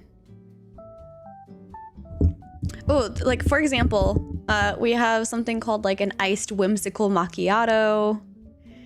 There's a magical matcha latte. There's herbal teas and infusions. I think this will be a tranquil tea. Ooh, tranquility almost, if you will. Oh, that's so much better. Yes, absolutely. So it's a tranquil inspired tea. New item name, Tranquility with TEA spelled out at the end. Tranquility. I actually like that. I'm gonna write that down. I'm gonna make that come up somewhere in the future. Tranquility. I like that. I've actually seen that in the store once. Mm-hmm. Oh, really? Yeah. Yeah. All right, so as you make this tranquility and you present it to her, are you saying anything? I think you'll enjoy this. She'll smile and take the tranquility. Is it hot or cold? Hot. Hot. She'll sip it gently after blowing off a little bit of the steam to cool it down. And she kind of closes her eyes, and you see as she's processing the flavors, and she's like, getting lavender immediately. A good amount of lavender, not too much. Pretty delicious. But I'm definitely getting an aftertaste of chamomile. And as she tastes the chamomile, her eyes open, and you kind of see like this lightness around her as you gain 1 magic point back to the font. Ooh. So you've gained a total of 1 out of 3. She goes, this is perfectly divine, and I love how tranquil it is. And for reference, I rolled all 3 4s. So it was all chamomile. Pure chamomile. All right. Pure chamomile. So I was trying to find, things that reference kind of like very calming things, listening to story, very like cozy environments, talking about like 2 different places that she would like to go to that are, you got the bookish library, but you've also got the naturey park area, but both are serene specifically, trying to look for that stillness element. So I did my best to represent that as much as I could with the questions asked. That's fair. All right. Finally, with our new medium enjoying her tranquility in the corner, that brings us to our final moment, our first UME, or unexpected magical event. The first exciting day of work is finally ending, and only the last few customers are still in the cafe. Between a sigh of relief and a final rush of adrenaline, we all gather around the bar with some firsts. Timid smiles appearing on our faces. However, a new letter, this time on glossy white paper, as if it had just come out of a ream, has mystically appeared on the bar under a freshly washed cup. From the World Witch Association. Dear witches, in our first letter, we may have omitted a crucial detail. The magic of this font attracts a wide variety of spirits, allowing them to manifest in the physical world in a manner not unlike that of a witch's familiar, even becoming visitable to mundanes. We are sure there is no need to explain how problematic this could be for our respectable association. We therefore encourage you to take the necessary precautions when necessary. In extreme cases, the use of a prompt, glamour spell, see the attachment to this letter, should do the trick, provided you can use it. Beware of cats and good luck. The Witches Association. Handwritten signature replaced by enchantment in accordance with Article 62, Paragraph 7 of Legislative Decree Number 88 of 1692. Attached, or as the last words echo in the calm air of the cafe, a bored meow sounds from behind the pantry door. We all go over and open the door with a creak, and perched among our own supplies is a bluish gray cat with midnight eyes that looks at us condescendingly. There we go. That's the word. Condescendingly. The creature seems to smile for a moment and then, still meowing, hits a jar with its paw. The shrill sound of shattering glass fills the room, followed by a chorus of other meows. We now face our first unexpected magical event, or UME for short, a special type of moment that interrupts the normal flow of life in the cafe. These events occur randomly, usually once per day. They have a more fluid structure than other moments in the game and can become quite complex. The preparation of a UME is up to the guide, myself, who can also rely on pre-constructed situations, as in this case, our story, the event, is caused by a group of spirit cats attracted by the sudden vitality of our font. Looking around, we see them moving about the room, disappearing and reappearing, leaping between furniture, and playing tricks as only a cat can do.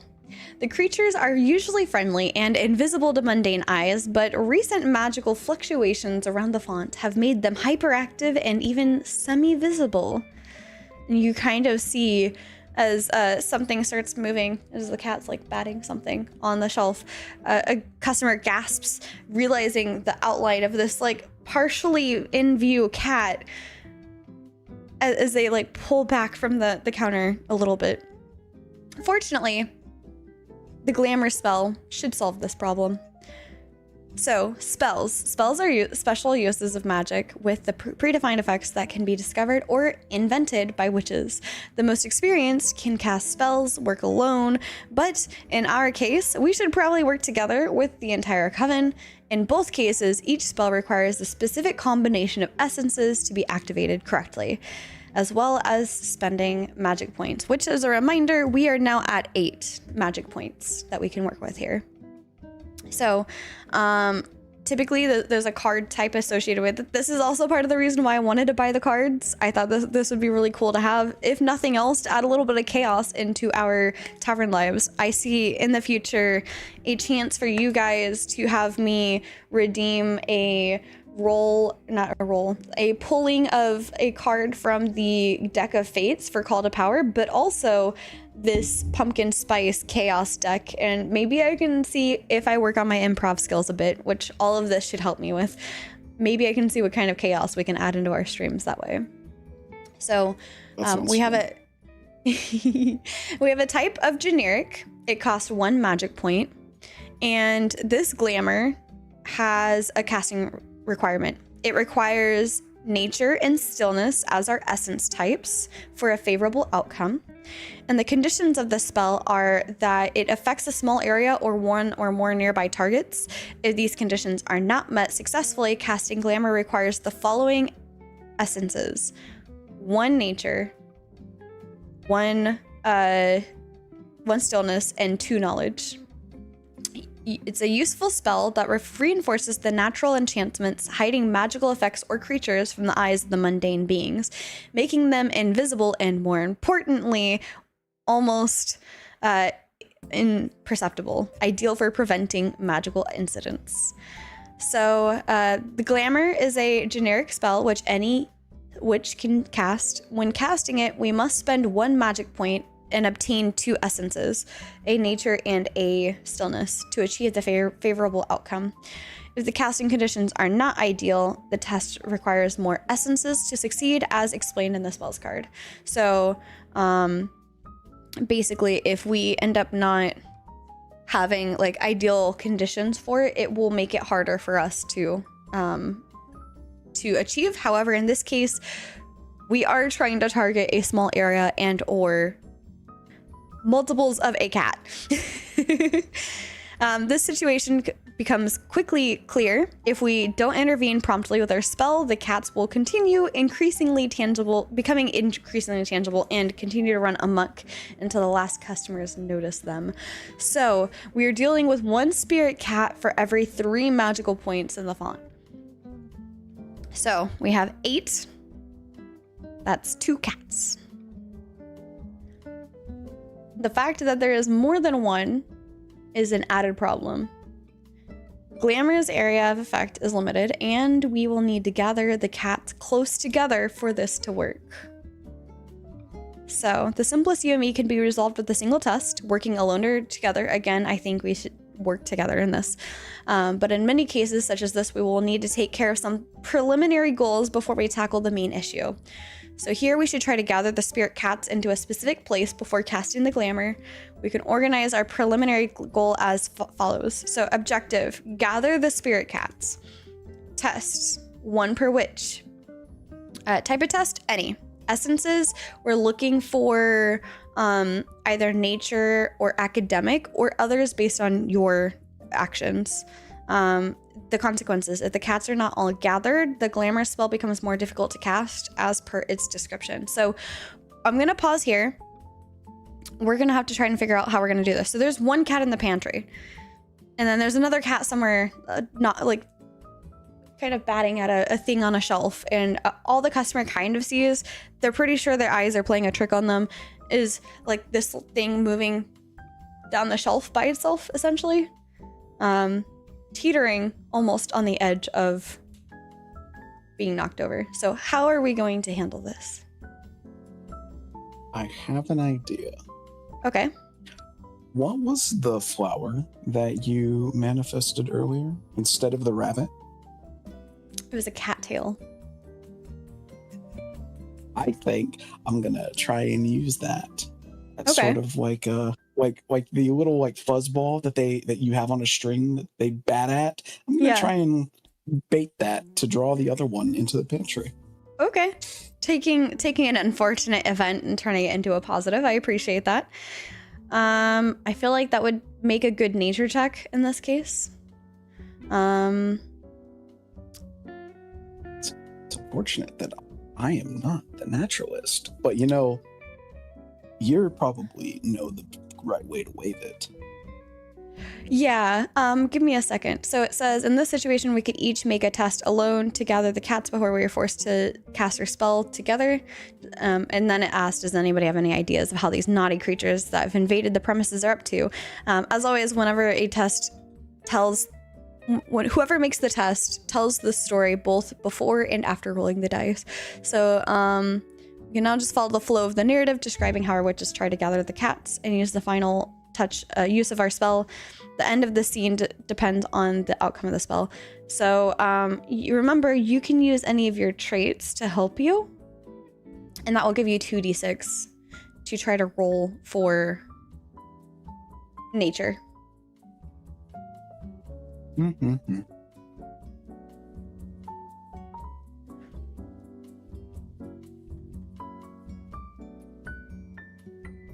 You know what?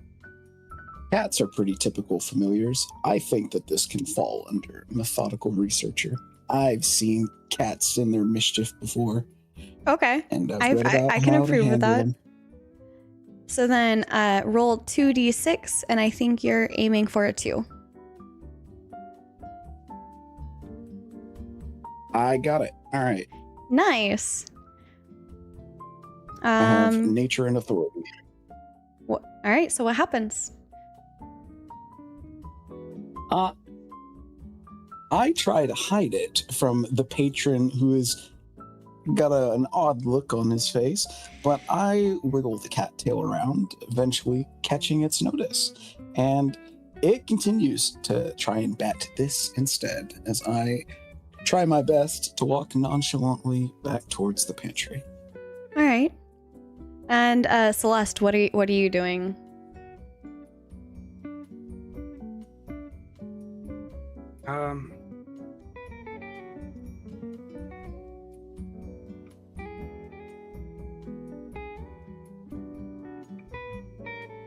I pull.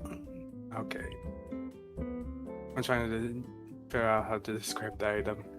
That's okay.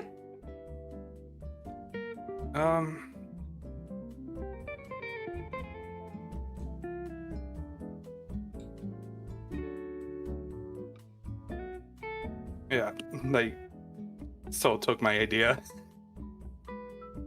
Okay. So I'm thinking of something else. That's fine. I can't go until you go, though, so. Yeah.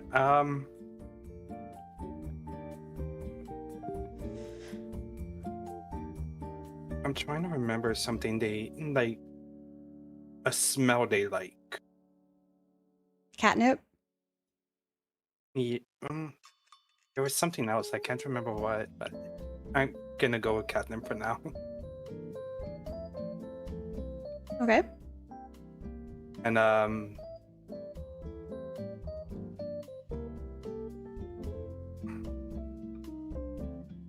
using a device to blow wind, like the scent of the catnip towards the cat. Okay. Which trait are you using for this? Guild Tinkerer. Okay. I think that instead of either the authority or the nature part of this, I think for your test, it should be imagination or nature. So a 5 or a 2.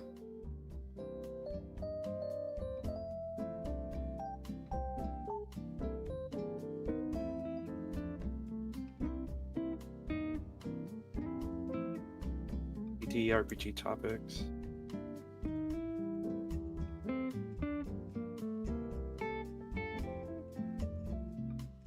I'm rolling 2 since it's my specialty, right? Yep.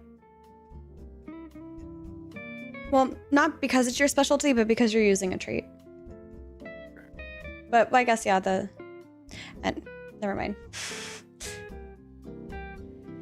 Okay, you got a 3 and a 4. A 4. All right. Neither of those were ones that you're needing. You can use a magic point to well, no, actually, I don't think you can. Nope, neither of those are imagination. Okay. Well, actually, yeah, you can use 1 point to change either of those into imagination, since I said it could be nature or imagination. Yep, I'll switch to 4. Okay, so you switch the 4 to imagination. I'm gonna take that down to 7 points in the font. And what happens? You succeeded.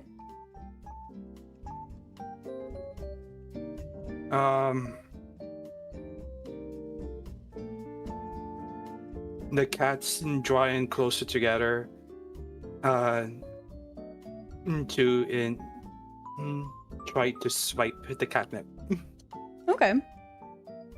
I think Alara is going to just kind of sit here and watch them and kind of ensure that the one in the pantry doesn't get away while eyes are searching to try and like lure the other back in. And so I feel like she's going to use her one with nature feat or trait to kind of quell this mischievous cat.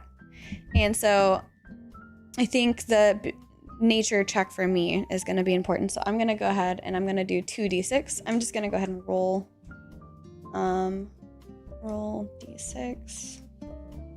I think is how you do it. Yeah, I got a 1.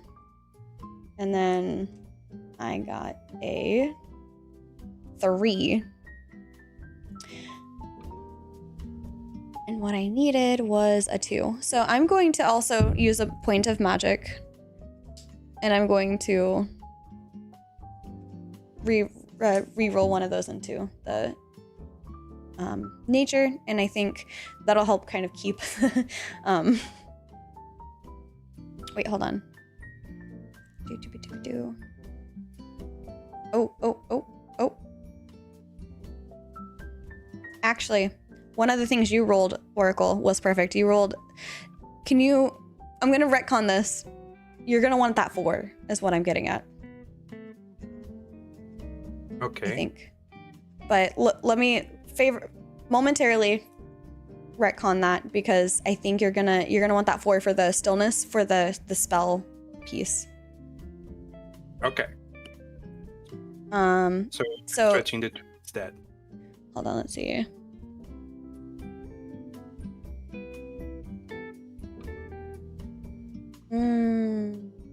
Okay. I may have done this completely wrong. It's fine. We did it individually instead of together, so it works.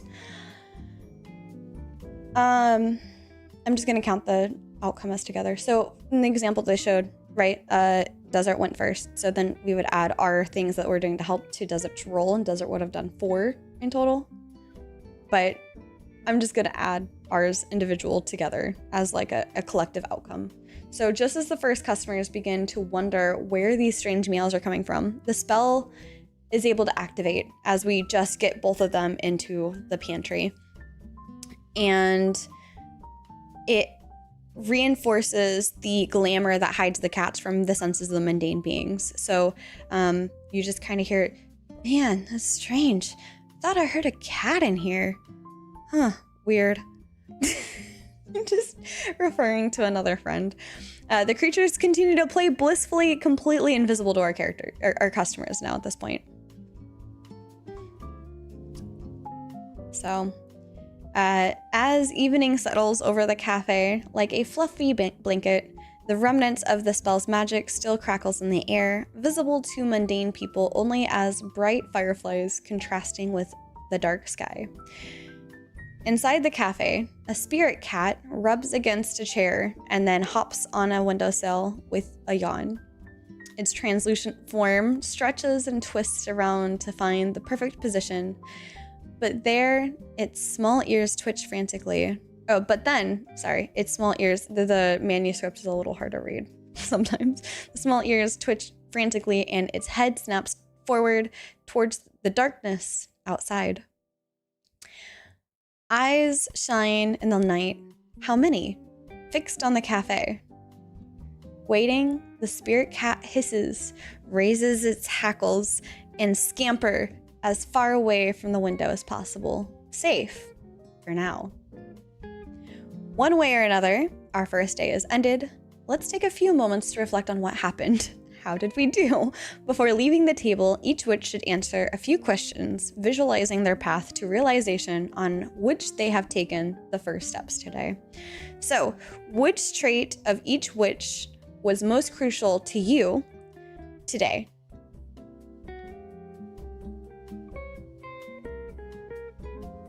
And I'm being the guide, I'm always going to go last, so. Does this include ourselves, or is this only the other witches? This is you. So, like, you, which one was for you the most crucial? Oh, which one of mine? Yes. Oh, okay. So this is for each witch, right? Each of you are answering your question. Okay. So, which of the traits were most crucial to you during today?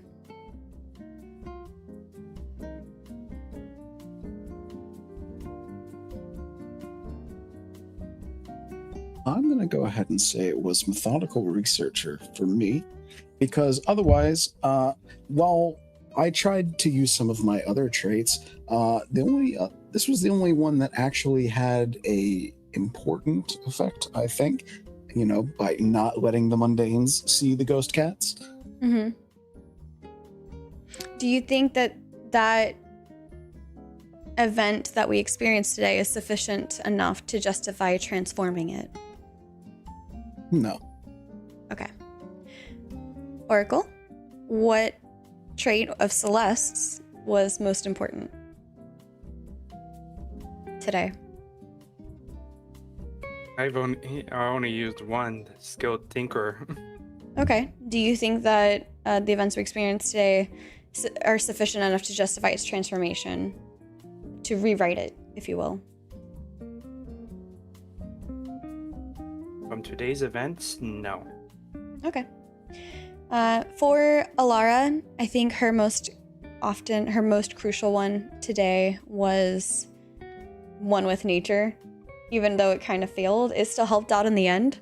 And I think she also would not like to see it be rewritten or transformed.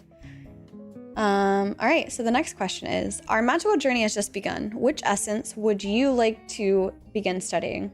And how will you go ahead with learning more about it? So I'll keep the same format for Genevieve. Which essence would Genevieve like to begin studying?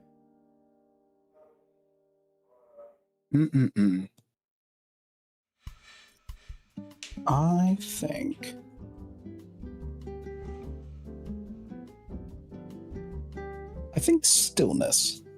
Stillness? Okay. And how would she learn more about it? With books, with a mentor, or on your own? And if your own, how? Probably on my own. But now that we have this wonderful place in such close proximity, I don't think it'll be too difficult to set up my own little seclusion area for meditation. Okay. I imagine perhaps there's like books or something for like things that you can meditate on, or like the typical like meditation pillow. It's more important that the environment is right for this essence, I think. Okay. Which one would Celeste like to explore more into? Empathy. Empathy. And how would Celeste do that?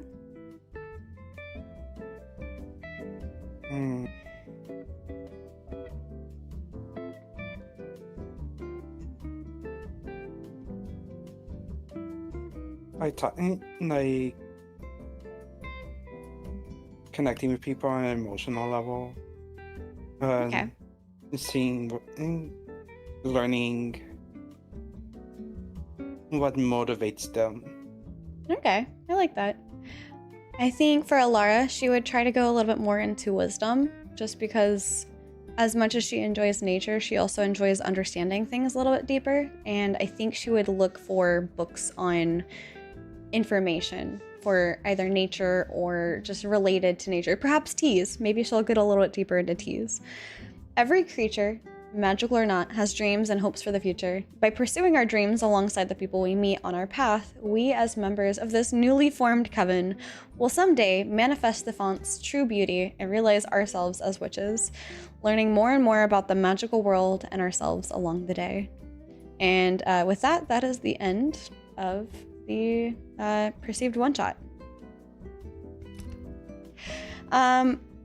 We happen to end at a perfect time, going back to what, who was it? Not Pertini. Who was it? Scrolling up. Oh my gosh. VTX, V-Man. Scrolling back up to what V-Man said. It is happening to be the day that Scars of Honor is announcing their playtest. So I would like to go ahead and raid over to them as our closing thing. But what did you guys think? If you could rate this game, how did you like it? I know it's a little rough around the edges because I was also learning alongside you rather than having already ran this myself. But the game is interesting. Definitely a lot more improv heavy than some of the others I've played. yeah, I would agree with that. Yeah. I would personally like to play more, some more like tavern/cafe style games to draw inspiration from. Okay. One primary example that I have is like Coffee Talk or Tavern Talk, because that's one of the games that it drew inspiration from, but also things like Traveler's Rest and things like that. So yeah. And for me, I really liked how improvised this was, but I also really appreciated the group narrative aspect of it. So I would be down to try this again. And I did back this, so I will have like access to it. But without further ado, I shall raid us on over to Armagon, who is announcing the first playtest date and having a conversation on playtest and the final stance on the bag space conversation. For those that don't know, they like to often poll their community, and I think that's been something that he has been trying to like decide how to handle. But all in all, I really appreciate you guys for joining me. You could have been doing this yourself because this is absolutely free, and you could have been running your own pumpkin spice RPG. In fact, you can. I have it linked in the pin and in the description of the YouTube video. But instead, you are here with me, enjoying cozy vibes, and I will see you guys next time. While I can't give you a refund, I can give you a receipt, so I hope you'll enjoy that. See ya! Goodbye.